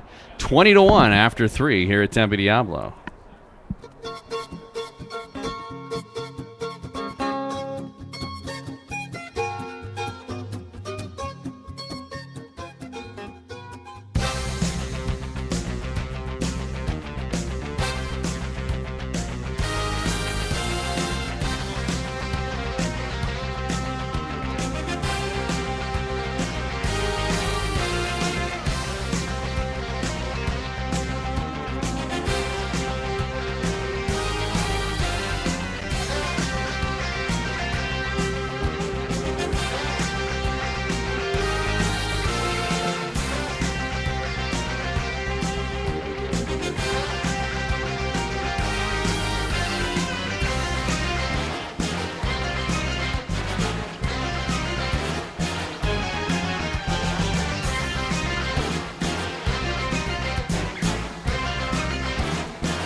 Welcome back out to Tempe Diablos Stadium. Joel Becker, Amber Boletto. What up? The Legends of Baseball. I'm noticing we have a new pitcher out for this All-Stars team, the Vintage 9 All-Stars. But we haven't identified him yet, as we mentioned before, no numbers, and so I'm hoping that Nick Lowry, our PA announcer, will do that for us. So we'll keep an ear open and see what happens. And we'll also see whether or not this Legend teams maybe starts taking it a little easier on the All-Stars. I know, goodness. This game is as we get a strike called to Sustash, leading things off. Swings. It's 0-2. And the batter throws it back to the pitcher. That's a very gentlemanly thing to do, except for the fact that he threw it past him. And Yeah. nobody said he was any good at throwing. Threw with his left. 2 strikes. We haven't had a strikeout in the game yet, by the way. Famous last words. Ball. Ooh, I was waiting for a call. Oh, we're not going to get one here. Fly Oy. ball into right field. Sparks over. It's going to drop between him and Milstead for a base hit. Sustash with his fourth hit of the game. And he goes into second safely with a double. Back with Reggie Jackson. We're going to hear from Reggie tell us Jackson about the World again. Series. Any perspective? It's interesting how Detroit has gotten cold after being so hot. San Francisco's pitching is low pitches, really setting please. some Low records. pitches. Game's going on while we're hearing from Reggie. Credit to the San Francisco Giants. I'll hit.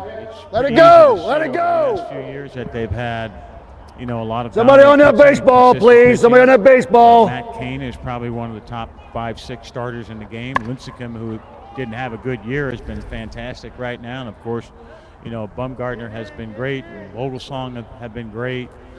And anytime you have Go good on pitching, line. then you're going to be in the game all the time because they're really Ay. not a big-time offensive ball club. Hunter Pence has helped out some. Posey is probably going to be an MVP, or at least close to it. And although Sandoval hit 3 home runs the other night, he's really only has 12 home runs for the year, and I think he hit 275 or something like that. So, they're not a ball club that puts a lot of runs on the board. I don't know where they fall in. What's your pitch, Duff? High or low? High pitches, please. And Detroit they've got great pitching as well. They got there because of their pitching.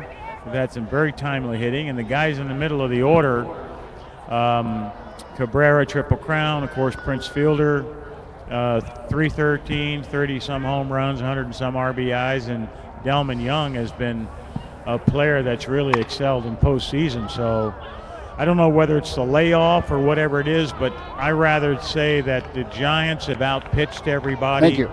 And gotten some timely hitting, and that's why they're here in the World Series and probably going to win the World Series this year in 2012.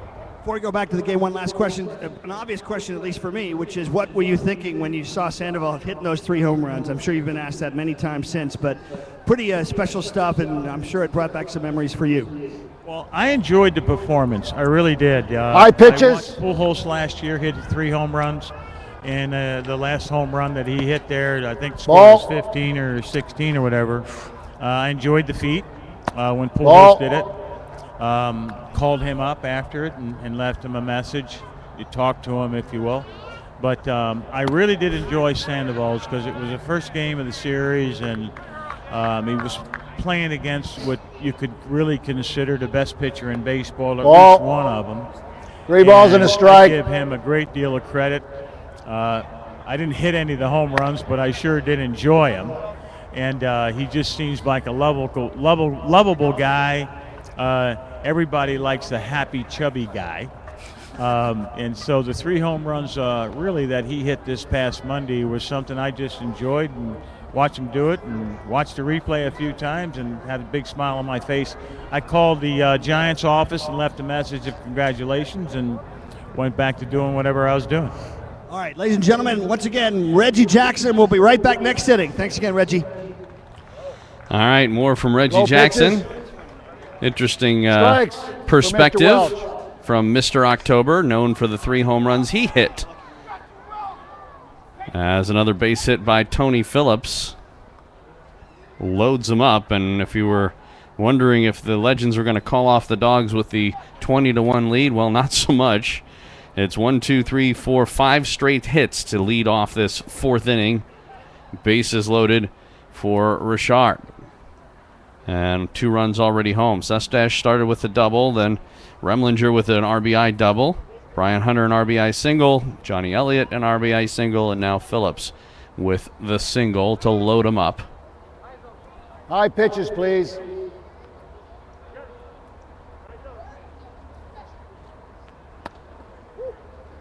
Hey! I have to at some point check in with the umpire and see what it is he's, what brand he's smoking. Ball.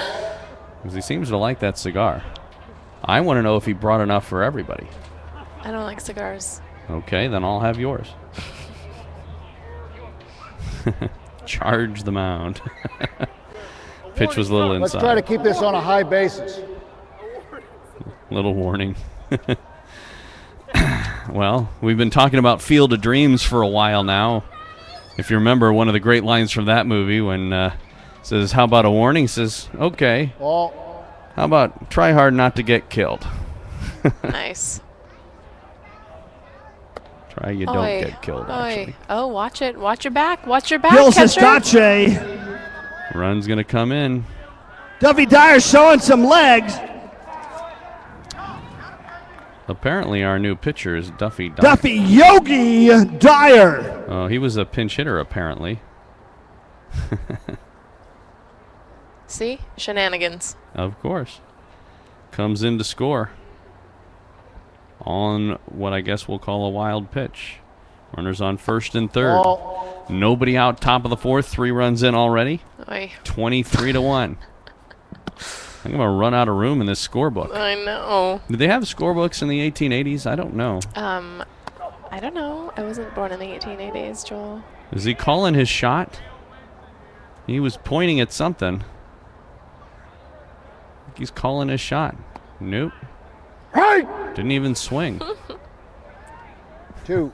5 and 2. 5 That's and 2 big the John count. Denny pitching. So now we know. John Denny is the new pitcher.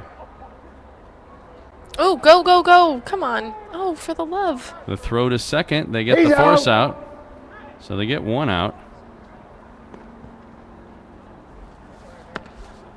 Hey. 1 run scores. 24-1. So John Denny in to pitch. Force out at second. 4-6. 1 out in the inning. Richard to first on the fielder's choice.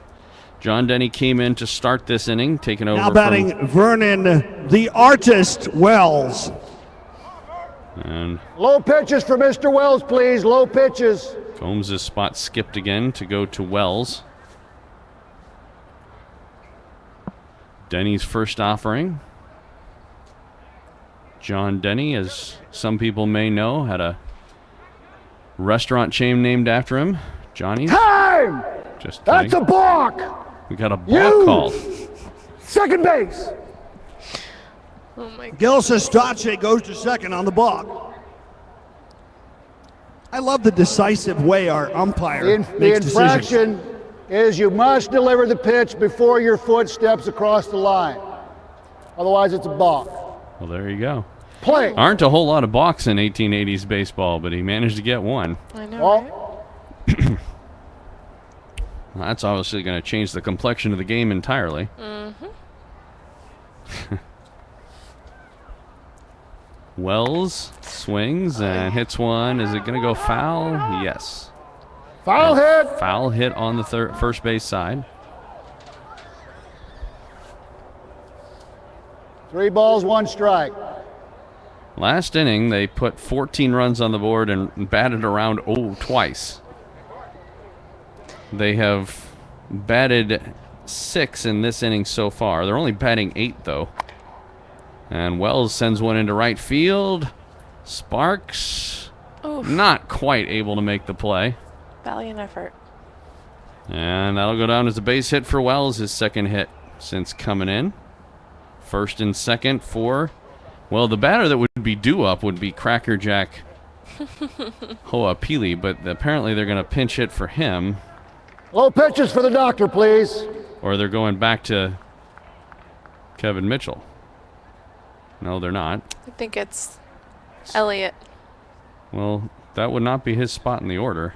Well, He said the doctor. Yeah, there may be more than one doc on this team. Let's see if we can figure out who is up to bat. Well, according to his number, he has no number. There's a ground ball to second. Oh, nice come play. on. Nice play by the second Exner baseman. over to second for one to first. Oh, not able to make the catch at first. Save it first. Vernon Wells is out. Watch home plate. So there is a runner on third. He'll stay at third, looks like. Wells erased on another fielder's choice for 6. striker to the line. And whoever it was that was batting is at first. Strikes. Who's High coming pitches, up? high pitches. This would be a throw over to first. This would be Sustash's spot in the lineup.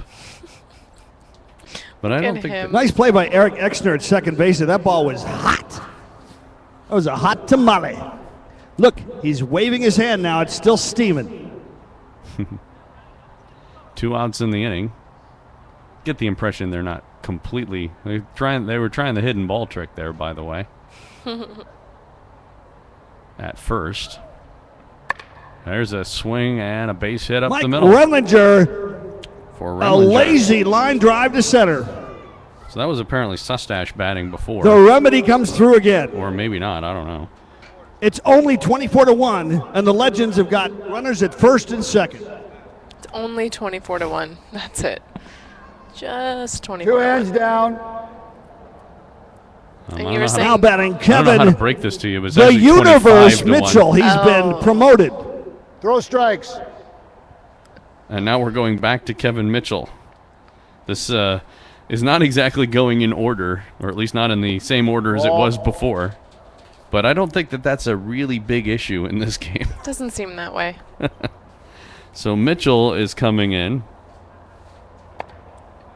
And pops one foul back off the screen. Kevin in the game, 1, 2, 3. Thank you. Has 3 hits. John Denny on the mound. John, I really didn't balk Denny. John Denny, former Cardinal pitcher. Throws home. And there's a base hit into left center field. The Universe again comes through, driving in the 25th run for the Legends. 26. That's obstruction. That's obstruction. How can you call That's that obstruction? John Denny coming off the mound, fight. trying to keep him from scoring. Here he comes. I think he's going to be called safe on the obstruction In the call. end, Score that Johnny run. Cakes Elliott wins out. That's 26. John Denny, recently from an anger management program. Control yourself, John.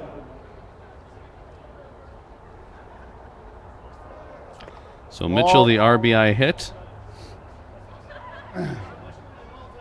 Is this Brian Hunter up, I think? No? Well, they try and throw down to second behind the runner. Yogi Dyer. And then they throw to third. He should be out. Let's see what the call He's is. out. He's out.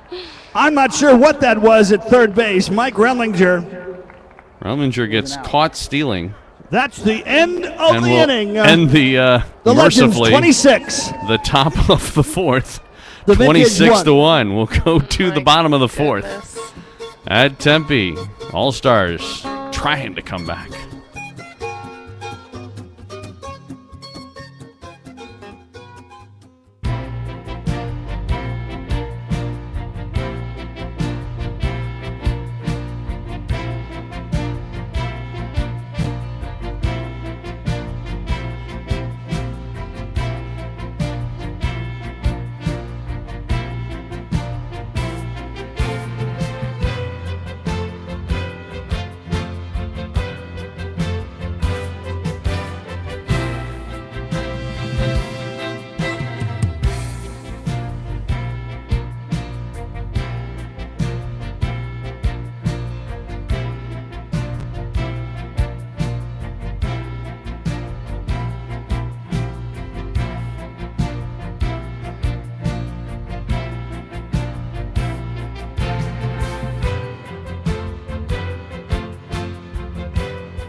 Welcome back out to Tempe Diablo Stadium. Joel Becker, Amber Boletto.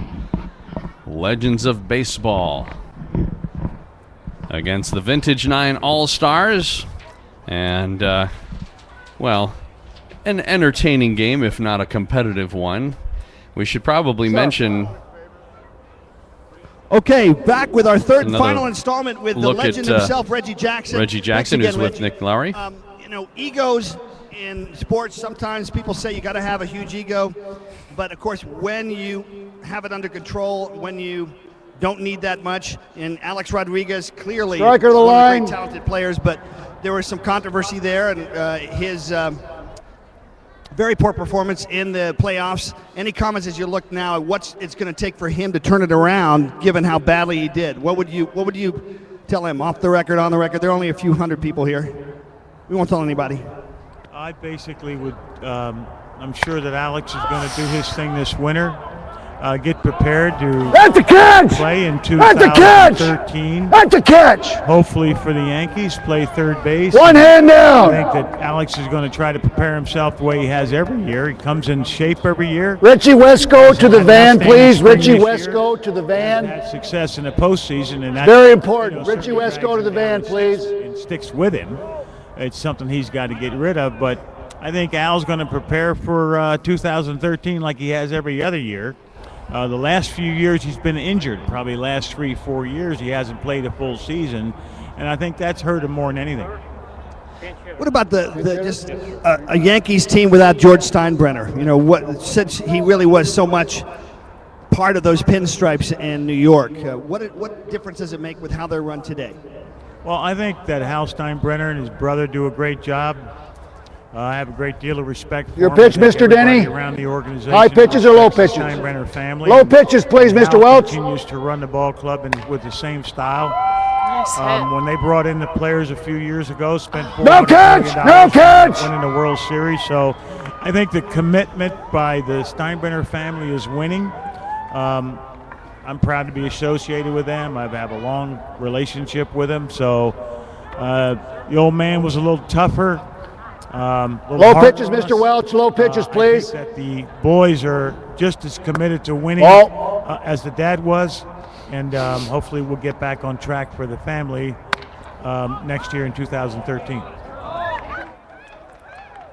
Last question for you is if you were a manager, given what you've seen of the many different styles of managers in Major League Baseball, what would be the most important thing you think you'd bring to a team that would help it get on track? When it's been having some problems, what is the most important thing you see as a manager? Well, I played 21 seasons in the big leagues and played for really some great managers. I played in the minor leagues with John McNamara. I played with John High McNamara pitches, Mr. Welch. In the big leagues in Anaheim and also with the Oakland A's. And I played in a time where, you couldn't eat and couldn't sleep with the team. You had to stay in different hotels and eat in different restaurants. But he always protected me from that. If I couldn't eat, then the team didn't eat there. We went to the next town, or if I couldn't sleep in a hotel, then we went to the next place to live in a hotel. So, I wanted to mention that. Loyalty. He just looked out for me as a young kid. I was just a young kid, 20 years old, 19 years old. I never forgot that. He's out! I thought he was a great guy to play for. Treated me like a father at times. I played for Gene Mock, who managed in this ballpark right here many years ago. Two hands down, two hands down. Prepared. I really enjoyed playing for Dick Hauser. I enjoyed playing for Earl Weaver with the Baltimore Low pitches, Orioles. please, Mr. Welch. Low pitches. Playing for Tony La Russa. My last year in baseball, I played for Tony La Russa. And the thing that sticks out to me with guys like Tony and Gene Mock, Earl Weaver, John McNamara, and Dick Hauser with the Yankees, they were always prepared. And I always felt that they were prepared. So it gave me a level of comfort to know that I was playing for a manager, coach, that understood the game and was prepared to do his job. And if I was prepared as well, then it was a good combination. Now we're in the post-steroids era, so to speak. I guess most people would agree we are. All of the advantages now in terms of technology, not only with nutrition, but we've gone from Nautilus weightlifting to all the different new machines too. How would that have affected you when you played? Would you have used them? I think technology has been fabulous. Add one run to the Vintage All-Stars, please. Technology for the way we run the world is extremely important. And certainly for me, I see it, I've been around the Yankees for 20-some years. I've been around Major League Baseball for 40. And I see the technology is extremely important and very helpful. And so I would have used all the technology that's there today for myself. 3 earns down. Eating better, taking care of yourself. The scoreboard should read 26 for the Legends, 3 for the Vintage All-Stars. Please put another run on the board. Just the quality of workouts and things like that. So I think that the players are better today. And hopefully if I was playing today, I'd have been better as well. All right, ladies and gentlemen, if you want to get one final photo with Reggie, if you just turn around and just say something to the people here that have come out to see you and all the legends tonight, what would you like to say to everybody here in Tempe, Arizona, from the mayor to George Benson and all the awesome legends from Raleigh Fingers and Duffy Dyer and Kevin Hunter and all the great players here tonight? What would you like to say to everybody tonight? Just thanks for coming and supporting the charity. Thanks for helping the kids.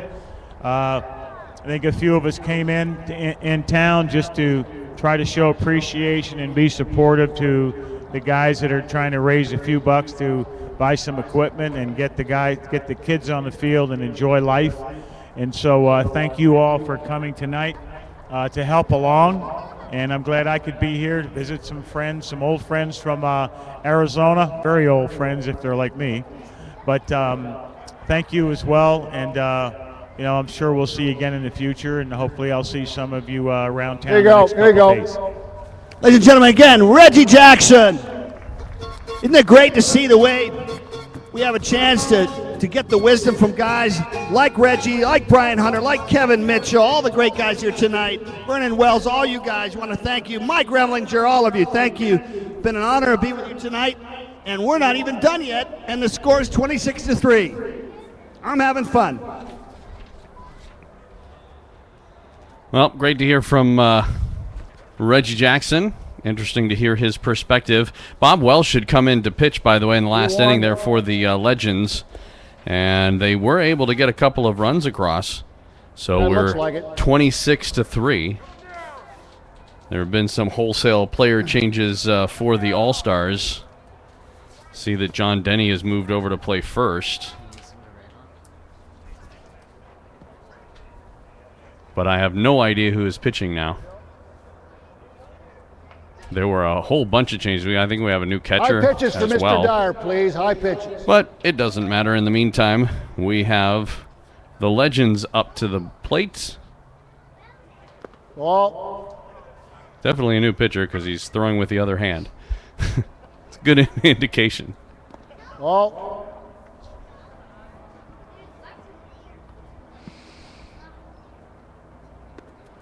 Hey! So we're in the 6th now. Sorry, the 5th. Ball. At ease. 5th of 7 at ease. Was that a 1880s expression? Ball. I don't know. I guess we should mention, Reggie Jackson talked a little bit about the fact that this is a charity game, which we've talked about as well. Mm-hmm. But if people aren't sure, on one bounce could have been caught, but wasn't. It's too bad. At any rate, but if people are interested in finding out what this is all about, I mean, obviously they must be internet savvy or they wouldn't be watching this live webcast, would they? That's true. So they can go to vintage9.org, I believe is their website. Yes, it is. 9 the number, not spelled out, but 9 the number. Yeah, the numeral 9, and then they can find out pretty much everything they want to. For those of you that are following the World Series, it's down to the final out right now. The Giants are leading in the bottom of the 10th inning, 4-3 with 2 outs.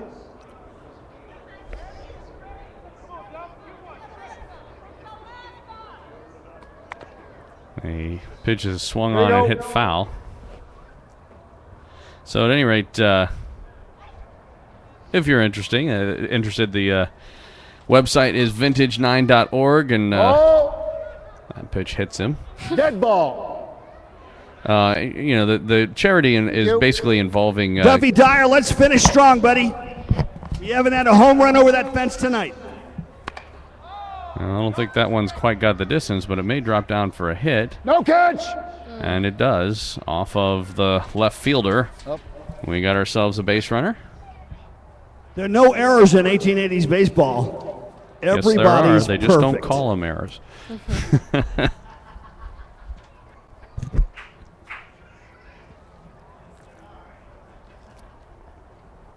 So 1 on, nobody out. 26-3 here in the 5th. Oof. Anyway, the charity involves, for please. youth baseball High players. pitches.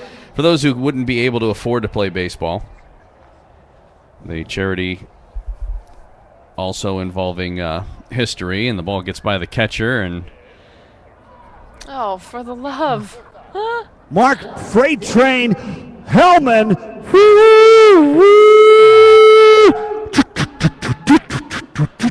I guess that's Nick Lowry's freight train. Goodness. Thanks for the sound effects, Nick. Yeah, thanks. And all the way over to third on the wild pitch. It's official. The World Series champions for this year are the San Francisco Giants. Well, that's good to know. I'm sorry for anybody who might have been DVRing the game, though, and watching ours first. Whoops. Oh, well. Not much we can do about that. Nope. No. Okay, we're going to get another episode with the umpire, it looks like. That was with malice aforethought that you took that man's bat and then threw a pitch and then hit him. I'm real sorry about that, sir. Well, I know you're sorry, but you ought to be ashamed of yourself. I am, sir. Okay, well, good. You can go out there and do a better job? Yes, now? I will, Okay, sir. very well. Go back out there. Thank you, sir. That was amazing. And no, stop. scene. Pick one. It's like playing cards with my brother's kids. Kids. Well, this is what it was like in the 1880s, apparently.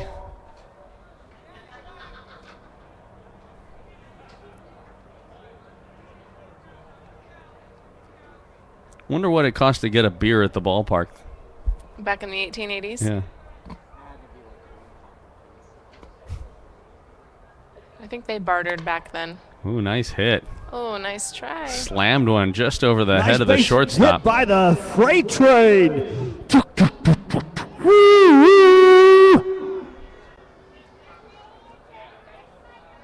A run will score 27-3. Freight Train just pulled his caboose.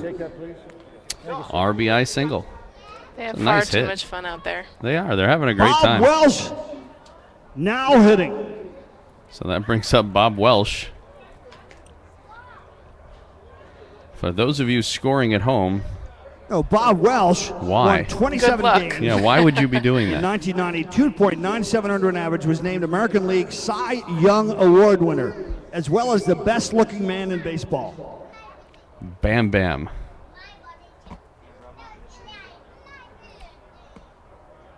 And he's using his outfielder's gloves while he's batting. Well, they are like batting gloves. Might as well use them for it. They didn't use those. Nobody had batting gloves in those days, obviously. Whoa. Swing and a miss. And the freight train at first stays there. You know, the unwritten rule of baseball, of course, is when you have a big lead, you don't steal bases. They weren't following that rule, but No, he's they were not. but he's deep in What have you got on conversation that with ball whoever's over playing first, which I think is John Denny. There's a Texas leaguer Bob that's going Welsh to with drop in. A seeing eye double to right. Well, almost a double. Double? I was going to say, what game are you watching? Kevin Mitchell, you've been hitting all night long. What's it feel like? It seemed like after the second at bat, you just found your rhythm. Well, I had to get geared up for this today. You know, I played in the last game, and I got to pace pitches. myself this time because I went home and took me a week to get recovered from this. But it's fun. You know, I'm really enjoying it. You know, I love coming, especially to see a bunch of older guys that played the game, and you know, it's just enjoyment for me. How much heavier are the bats? You know, they don't look that much heavier, but it's also the balance of the bats too, isn't it? Man, that's what I try to tell people about these bats. These bats I don't think we could have done it, you know, and I tip my hat to the guys that did have to swing these bats. But they're like tree trunks. I know I can't hit with them, so hopefully we got an illegal bat over here I can use. Where are you living now? San Diego. Yeah, San Diego. Any tips for the parents or for the kids in how to, what's the single exercise to be a better hitter? Hit every day. You got to hit. Batting machines? Yeah, or live pitching. I work with a bunch of kids at home, and I make sure they hit every day. That's what you got to get used to hitting. You got to get comfortable hitting. Oh, they try the throw down to third. The Legends, again, are not really trying to advance bases at this point, which Ladies is and good. gentlemen, another legend, whether it's Bob Welsh or Kevin Mitchell or Bob Welsh using his cell phone on second base. That's right. Just to give you an idea of how far the game has changed. That's Amazing. funny. I don't know if you Bob's can see him calling over in there. an investment. There's a ground ball in the infield. Second baseman makes the play. He will He's out. tag him, throw, Oh, and can't get him. Bob ran to third. Now he's calling his broker, transferring $4 million of funds. We're going to have two players over at third right now. Nope. And he has 2 balls. And now they try and throw back to second. Looks like we got a rundown. And they're going to tag him out for the second out of the inning. 2 hands down. 1 run does come in to score. The first cell phone out in Legends baseball history. Apparently they called 2 different outs in that. Not exactly sure why, but we'll take it because it ends the inning. We go to the bottom of the 5th. 27-3. Hope you're enjoying it here at Tempe Diablo.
Welcome back out to Tempe Diablo Stadium. Joel Becker, Amber Boletto. Hello.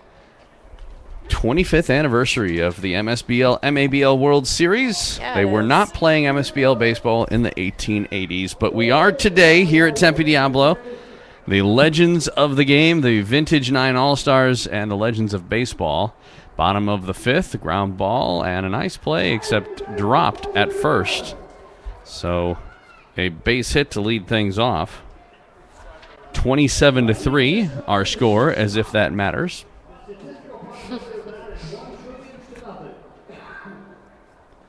Let's see what. Ladies and gentlemen, out in the stands now, we have all sorts of celebrity fans. Sitting with me now is Jessie Coulter, country music legend, whose song "I'm Not Lisa" was #1 around the world. The wife of the late great Waylon Jennings. Jessie, what brought you here tonight? You did. Waylon Jennings. Who's your favorite player here tonight? That's a fair ball. Duffy. Duffy's your favorite player. Cool. Go. That's going to go all the way to the wall. About baseball We could have an inside the park home run here. In fact, I think we will. That's the best. We obviously will. I've ever done in my life.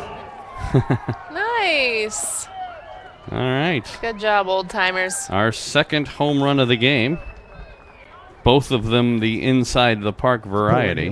Without me going like this. Nick Lowry trying to find things to keep himself occupied, obviously. High pitches, please. And we're at 27 to, well, they have on the scoreboard 27 to 5. Yeah, that's correct, I think. Thought it was 6. No, it's 5. Boy, nice play. He's out. 6-3 on the putout. 1 away. One hand down. Yeah, 5 for the All-Stars. The real other question was whether they only have 27 or not. Oh, you think so? I'm not sure. It was 20, then they got 5. Yeah, that's 27 is correct.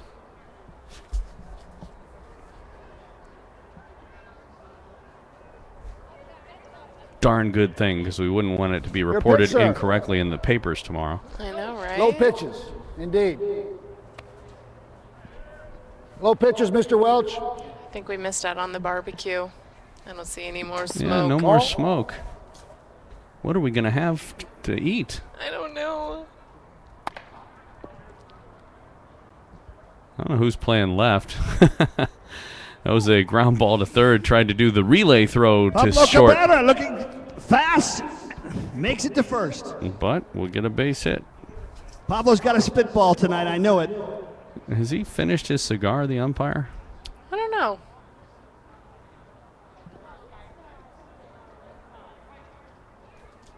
Bob Welsh, we got a curveball tonight working. Low pitches, please. Wonder if that's Prospero Cabrera pitching now. Ball gets by the catcher. On down to second, now to third. The runner from first. And he's going to go by third, except they hide third base from him. And they're going to give him home on the obstruction. Oh, goodness. The Legends just trying to have a good time, it looks like. The question is, will they award him home? Obstruction. That run scores. Yeah, he's going to award him home. That's what I thought. 27 to 6. Well, I guess the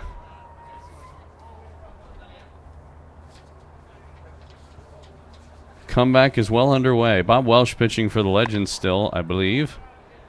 Ground ball to second. Throw to first on a hop for the out. He's out. 2 hands down. 4-3, 2 away.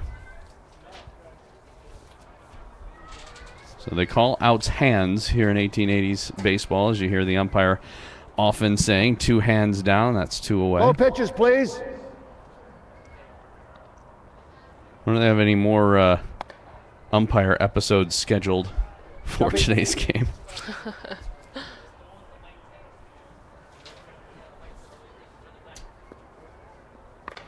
There's a base hit up the middle. Nice base hit to center for the Vintage 9. They've pushed across 3 in this inning. I got it. 2 away. Not too shabby. Well, the good news is the folks that came out to see this, High pitches, Mr. Welch. High pitches. the whole trade show going on here at the Tempe Diablo Stadium that they can take advantage of. I That's hear they right. got shirts here. They have many shirts here. Fly ball on the left. They're going to bounce No catch. together. No catch. This First is the and beginning of a second. comeback. A 3-1 homer will close the gap to 27 to 9. So there are shirts Hope available. springs eternal. As I understand it, our director, Bob Mike Welsh. Puglisi, will buy a shirt for anyone who wants The one. pressure is mounting. They Maybe just have to give me $500. And then Mike will buy them a shirt worth 10. Are we still on? Here's a fly ball in the right field. That's going to get down for another base hit. That could bring in a run. Let's see if they try and score him. They will. Here comes the throw to third, and it's way offline. That's going to go off the screen of the dugout. They're going to try and score a second run. The throw The big comes rally in here for safe. the Vintage 9. 2 runs come in. It's 27 to 8. 5 runs across in the inning. Nice. Wow. It's anybody's ball game now. That's a little presumptuous there, Joel. They're following the script. Come on. Low pitches, please. 2 RBI triple. There's a swing and another base hit Where into were left. you guys about 5 innings ago? They have now actually batted 27 to around. 9. RBI single. Bob Welsh's earned run average is 146. I was just going to say. Where's the activity in the bullpen? Where's the bull in the bullpen? I think he's still out at Rustler's Roost. I was just going to say that. Stole my line, Joel. Rude. Gotta be quicker, Amber. Apparently. I know what you were doing. What? You were bounce, catch. That's an out. As they finally got the first foul ball caught on a bounce for an out. And the inning's over, but they do push across 6 runs. 27-9 our score. We'll be back with the 6th right after this. Vintage old-time baseball.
Welcome back out to Tempe Diablo Stadium live. Joel Becker, Amber Boletto as the legends of the game playing the Vintage 9 All-Stars. 27-9 our score as we move to the 6th inning of play of 7. So a 6 spot across for the All-Stars, in this last inning. Making it a little more of a game. 18-run deficit. All they need are 3 touchdowns, and they're right back in it.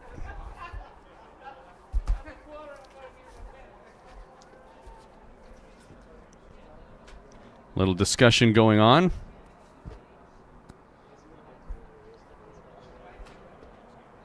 As the owner once again is talking to the umpire. This is not on the PA for some reason, though. I don't know if he shut his mic off for some reason or not, but they're having a discussion. I see no money being exchanged at this point. He has shut his mic off, and now they're having a discussion, I guess. I'm sure the umpire will be happy to let us know what's going on after he's done and lights up another cigar, if he has one. Indeed, sir. All right, let's hear it. Here comes Nick Lowry out. Low pitch.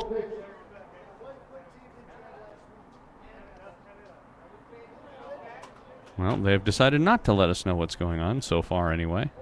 And he does have another cigar.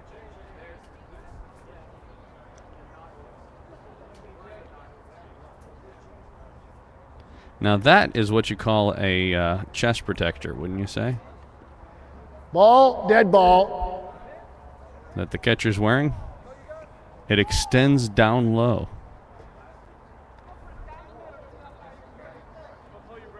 Two balls.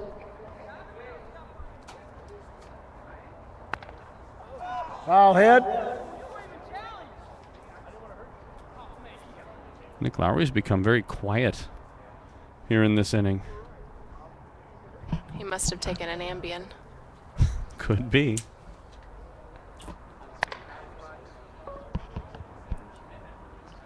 No catch! No catch! That one's going to get down. As the left fielder Lopez couldn't come up with it, so a base hit to lead things off. The Legends have backed off on trying to score more runs. Well, that was nice of them. Yes. Considering. We'll see if there are any more Your shenanigans. pitch, Mr. Remlinger. High pitches, please. Mike Remlinger up. They throw over to first. Oh. It's going to get by the first baseman. Is he going to try and advance? That was interference. On which one? from the Legends? I don't know. I think they both were kind of bumped into each other, didn't they? Well, you want to go down and tell the umpire? I do. Okay. Ball. He's got another cigar. Did you notice? I did, yeah. Seems he's well stocked. Oh, reaching out for that one. Hits it into center field. That's going to drop in for a hit. Well, maybe it will, maybe it won't. Throw to first. No. Couldn't hold on to it. Runner will advance to third. First and third, nobody out. Are we still doing a night game tomorrow? Get the bat, please. Clear the bat, please. Executive producer Puglisi. Thank you, Duff.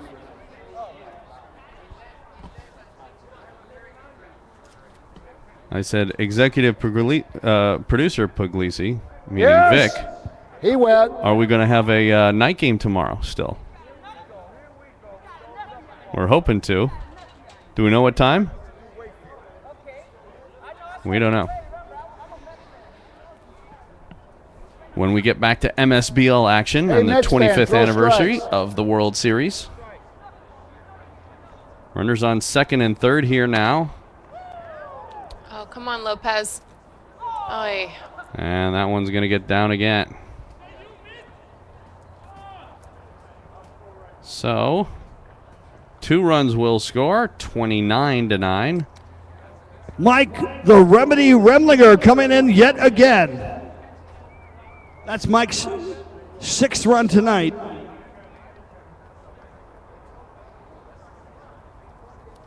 Boomer, low pitches. Ball.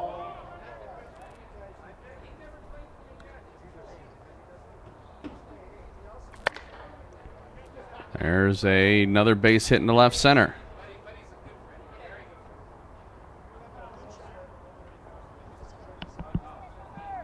Here's your RBI, Duff. Dan Boomer Larson with a solid hit to left field. He seems to be Otherwise enjoying known his cigar, as doesn't he? Charlie Brown. Otherwise known as Peanuts.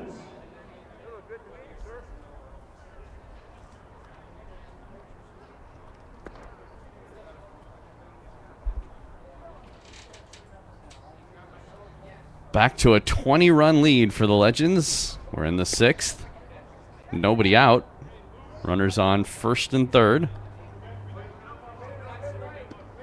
Hey!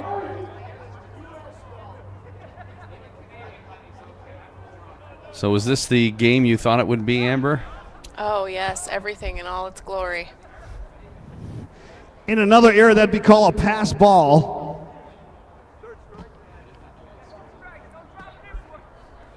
Two and two. 2 balls, 2 strikes. Actually, Mr. Umpire, everybody wants to know what cigar you're smoking. This is there's a ground ball to third. Throw over to second Hey, for down. 1. The throw to first. Hey, Double now, play. a double play.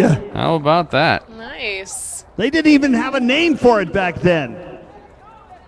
They didn't? Uh-oh. Well played by the Vintage 9. Why wouldn't you call it a double play? Let's go to the bottom of the 6th, 29-9.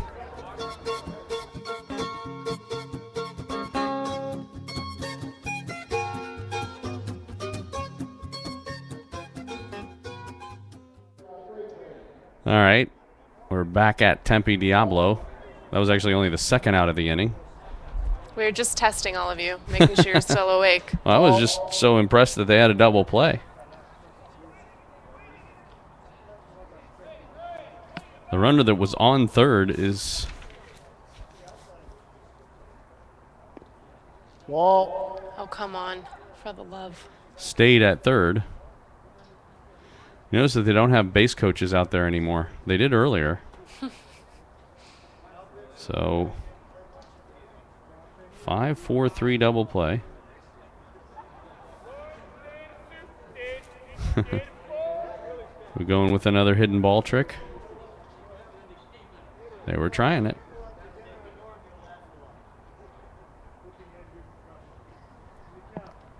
Three balls. 4.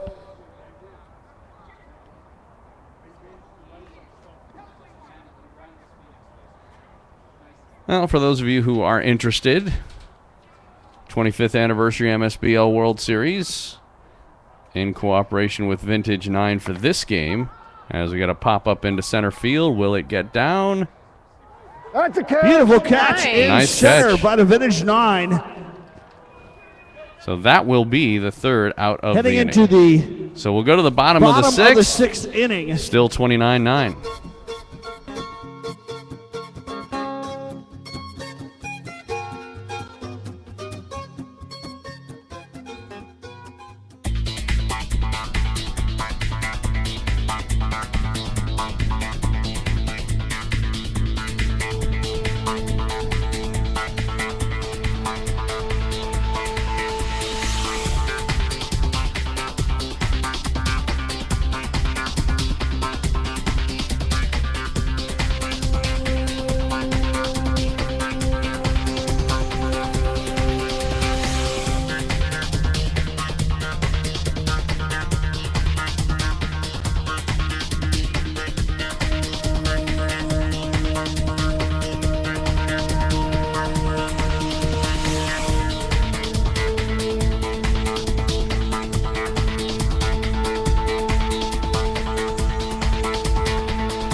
Welcome back out to Tempe Diablos Stadium. Joel Becker along with Amber Boletto, the Legends of Baseball Vintage Showdown. And we move to the bottom of the sixth, and we'll see if maybe this All-Stars team There's a mid-season three-man trade. No bribes, of course, have taken place with the manager. The fact that he's wearing gold chains and 6 gold chains around his neck now, over his bow tie, has nothing to do with any exchange of remuneration or bribe. So some of the legends have moved over to the All-Star side. The three-player as you can see. Player trade involves getting the details from Nick Lowry. Hey, players used to be bought and sold all the time in Gill those days. And wow. Like livestock. Sistashi have been traded to the Vintage 9. Not usually in the middle of games. Yeah, this is... Brian Hunter, the Lightning, has gone to the dark side. They're not really dark. Yes. They're more cream. Ha ha ha ha ha. You're really funny, Joel. There's a reporter in the stands that is questioning the large bundle in the back pocket of our umpire.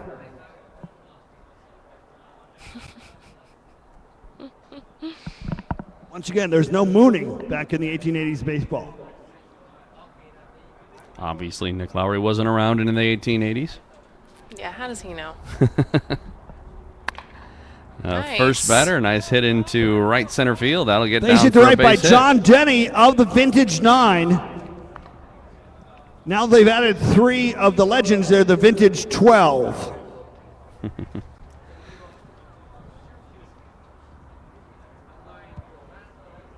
Your pitch, sir. High pitches, indeed.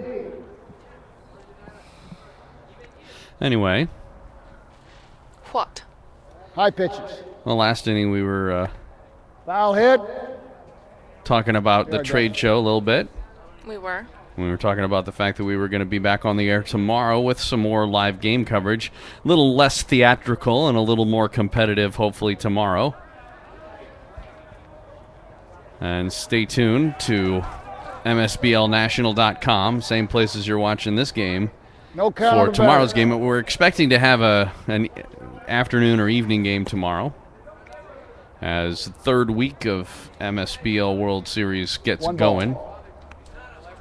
Second week ending today. Father-son championships. Do we know who won? No, can't say that we do. Get a But baseball? that information is available at Duffy. MSBLWorldSeries.com. Anybody who wants it anytime can get the results of any of the games from the World Series that have finished before now. Very nice. Emphatic strike call. Mm-hmm. There's a pop-up toward third. Can he catch it on a bounce? No.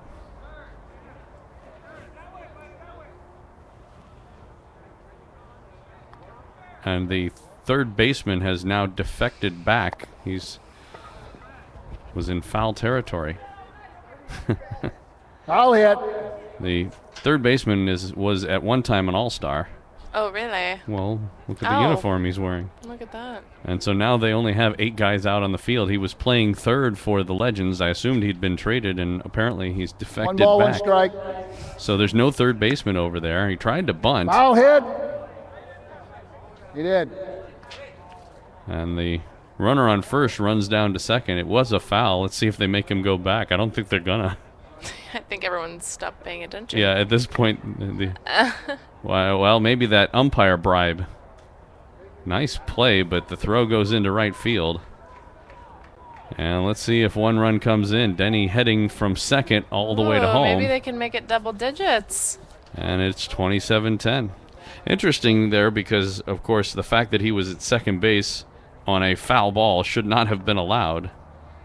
High pitches. And he would not have probably scred on that hit. Low pitches, Mr. Welch. Maybe the umpire please. has a flask in addition to his cigar. Well, they were talking about that wad of bills.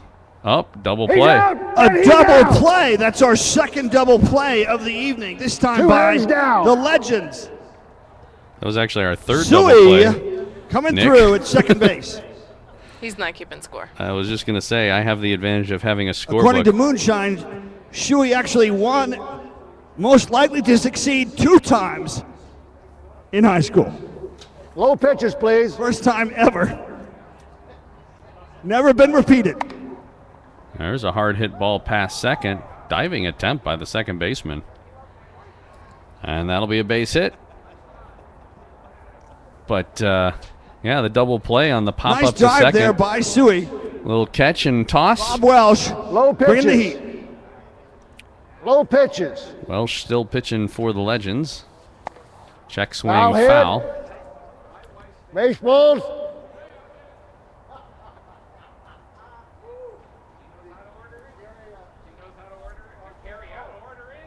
So it's interesting that the Tim Claiborne at first. These are the true greats of Vintage 9. They've been holding back all evening. the umpire and the manager of the Vintage 9 seem to have the same, very Eric similar Exter. outfit. Don't you think? A big hit to Very. left. That's a big hit. One of the biggest ones all night. Wow, over Here the head of the comes left fielder to the 11th wall. run for the Vintage 9. Nice. 1 run scores. Let's see if he tries to circle the bases. He'll get into third easily, and he is going to stop at third with an RBI triple. That's the best and biggest hit of the night for the Vintage 9. They had a home run before, an inside the park homer. Once again, Nick's not keeping score. He only starts to pay attention when the ball gets to around the 35.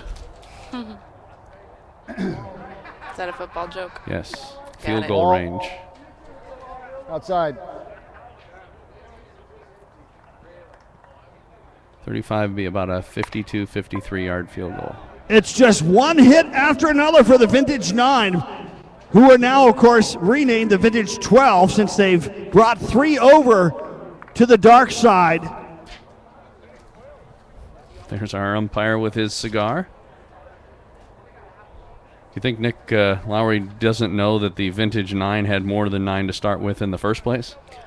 I don't think it is. Low pitches, please. Ball.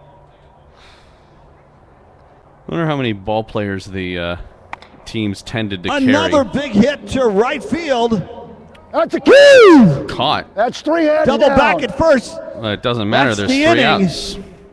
So a nice catch Bob out there Welsh in right just lowered field. his earned run average from 143 to 56. Way to go, Bob. All right, 3 runs come home. A little bit tighter, 29-12. We go to the 7th at Tempe Diablo.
Welcome back out to Tempe Diablo Stadium. Joel Becker, Amber Boletto. The Legends of Baseball Vintage Showdown. We're in the 7th, which we understood to be the last inning. Known as Vernon Wells at the plate.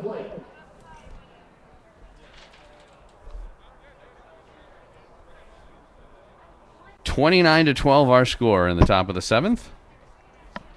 Once again, remember, if you ever need the finest in sports art, Vernon Wells is one of the finest sports artists in the nation. I'm not kidding. Striker to the Check him line. out on Google. Low pitches, please. Well, underway in the 7th.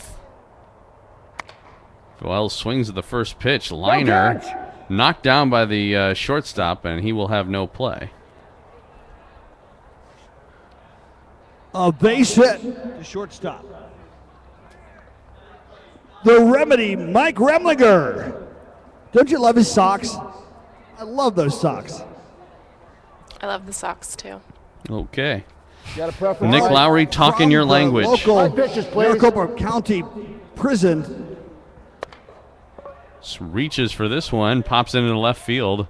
Big hit to left. They had the big shift This could on. drive in the 30th run of the game. They did. 3 people running to the ball. Well, it's because they were shifting him over to play the pull. They had all 3 of their outfielders all on the right side, and he hit it to left. It'll drop in for a double. Using a little. Pablo Cabrera is getting very upset on the mound. Using a little 2012 2012 baseball strategy. And there might be. Kevin World Mitchell, now known simply as the Universe.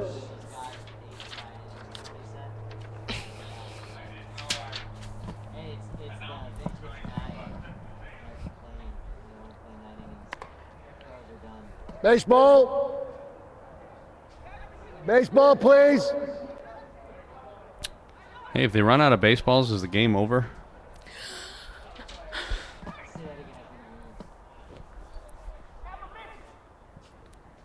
I would say just end it whenever the hell you want and we'll get out of here.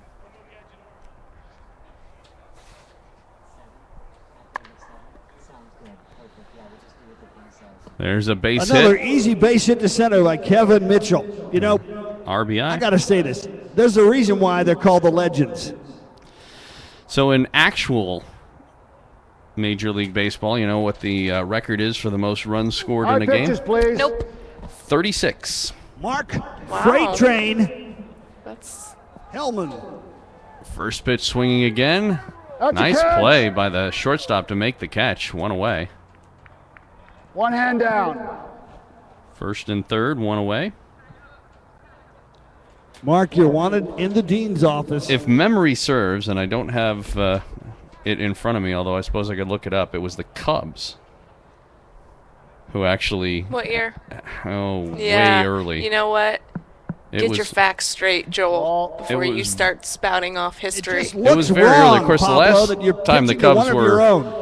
were, World Series winners was You can 1908. play one with another base hit to left. So it's probably in that Like general clockwork, area. it's 30-12. But I want to say it was a little after that. It was in the teens sometime. Run comes home on the base hit.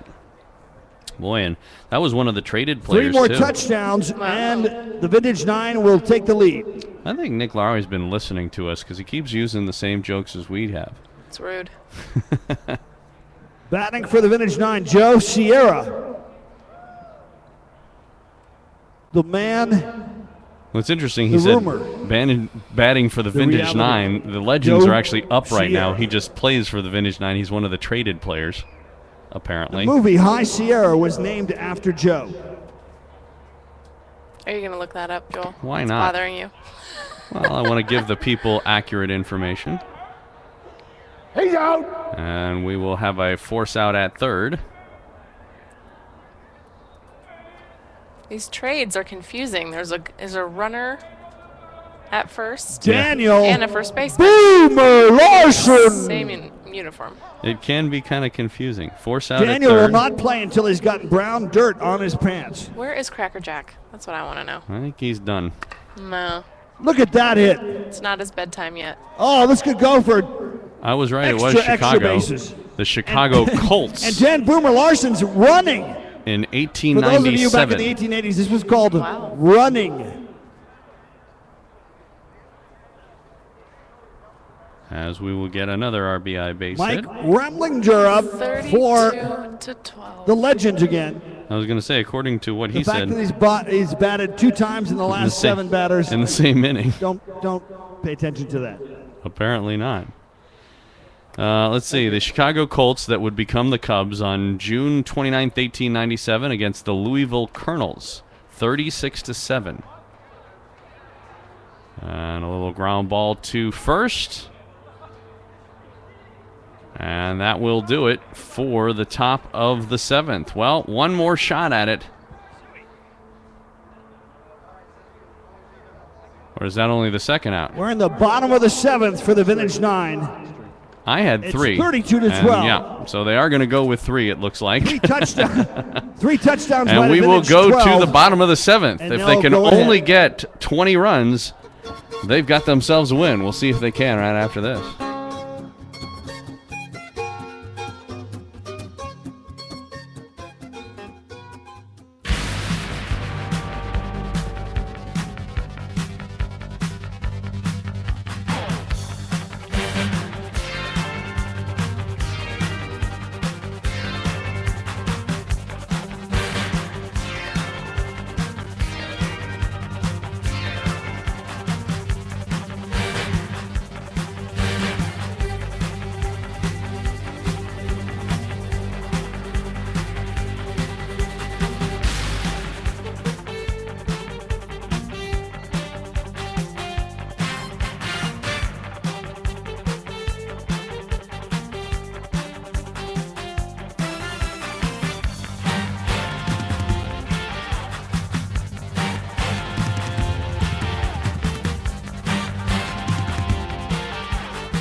Welcome back out to Tempe Diablo Stadium. Legends of Baseball Vintage Showdown. The Vintage 9 All-Stars against the Legends. 32-12, scheduled 7-inning game. So this is it. And I believe Mike Remlinger is in to pitch. At third base, Vernon Wells. Vernon Wells has come out to play third, sounds like. Came over from the Vintage 9, playing for the Legends. So we've had a few trades here and there. Low pitches, please. We'll see how things go here. Ball. As Remlinger lobs one in there. There's a foul ball. Just foul! Barely foul on the left Just side. foul.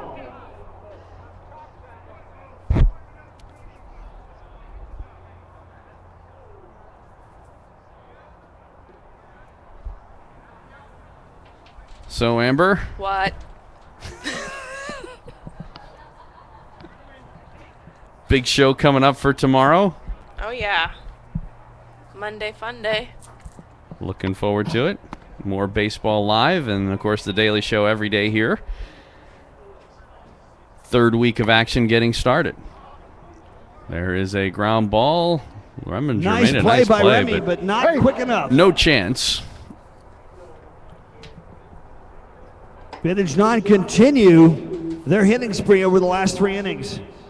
They made it a little more, I guess. After only 3 runs in the first 4, Respectable. they've scored 9 the last 2. Low pitches, please. Low pitches. That is true. Or you could say they've scored 11 in the last 3. What is that? Not quite sure. Looked Mike like he- was known to have so much speed, the ball exploded in his hands more than once. Looked like he threw a beanbag. That might have been the rosin bag. I don't know. I think so. He may be throwing it again. No. He doesn't have a ball. No. Well. Hidden ball trick. The second baseman had him, but man on first stayed on the bag. Smart. Who's on first? What's on second? Ball. There's nobody on second. I don't know. Third base. What's on second? What? They can't hear you, Mike.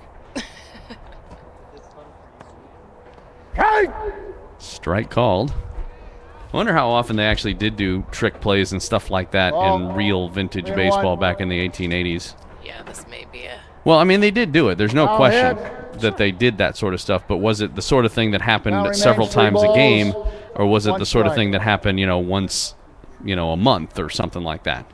I mean, we'll see hidden ball tricks and stuff like that actually even in MSBL games from time to time. But it's the sort of thing that happens, twice a year as opposed to, 4 times in a game. Yeah.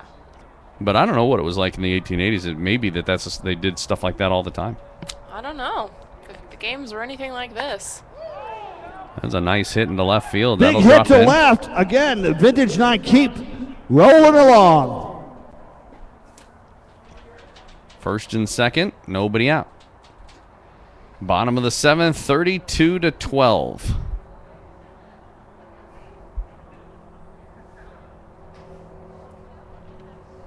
So high pitches. Most run in a game, 36 by the Cubs or Chicago team. Lanny Ropke hit a rope key to left. In the modern era, after 1900, the Texas Rangers scored 30 runs in 2007. Oh, really? Over the Orioles. 30-3 was the final in that game. There was a 26-23 game. Foul ball on the left field side. 1922, Chicago Ryan Cubs, Hunter, Philadelphia Phillies. So the Cubs involved in another one of these high-scoring affairs. Been changed by his former teammates with the Legends to the Traitor. Cubs won 26-23, which is 49 runs. Well, in this game, we have a total of 44 runs, which means if they can push 5 more here across, we could have a record. Well, I don't think exactly it counts. This is, despite how many Legends we have, this doesn't. What a play at second base. Throw to For the first. Legends, another double play. Wow. Double play. He's got it. He's out. Incredible play by the Legends. The Freight Train. Give us a choo-choo, Mr. Freight Train.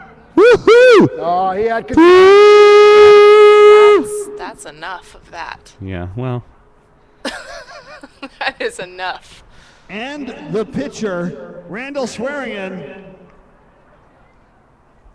He swears Nick has he to can amuse hit. himself somehow, doesn't he?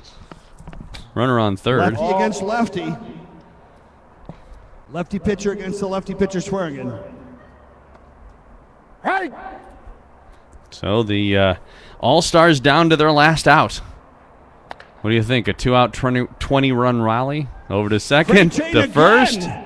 Oh, and it bounces. They can't hang on, and they still have life. Run will score. The Tsunami, unfortunately, couldn't hang on 32-13. to it. He's got wet hands, he said.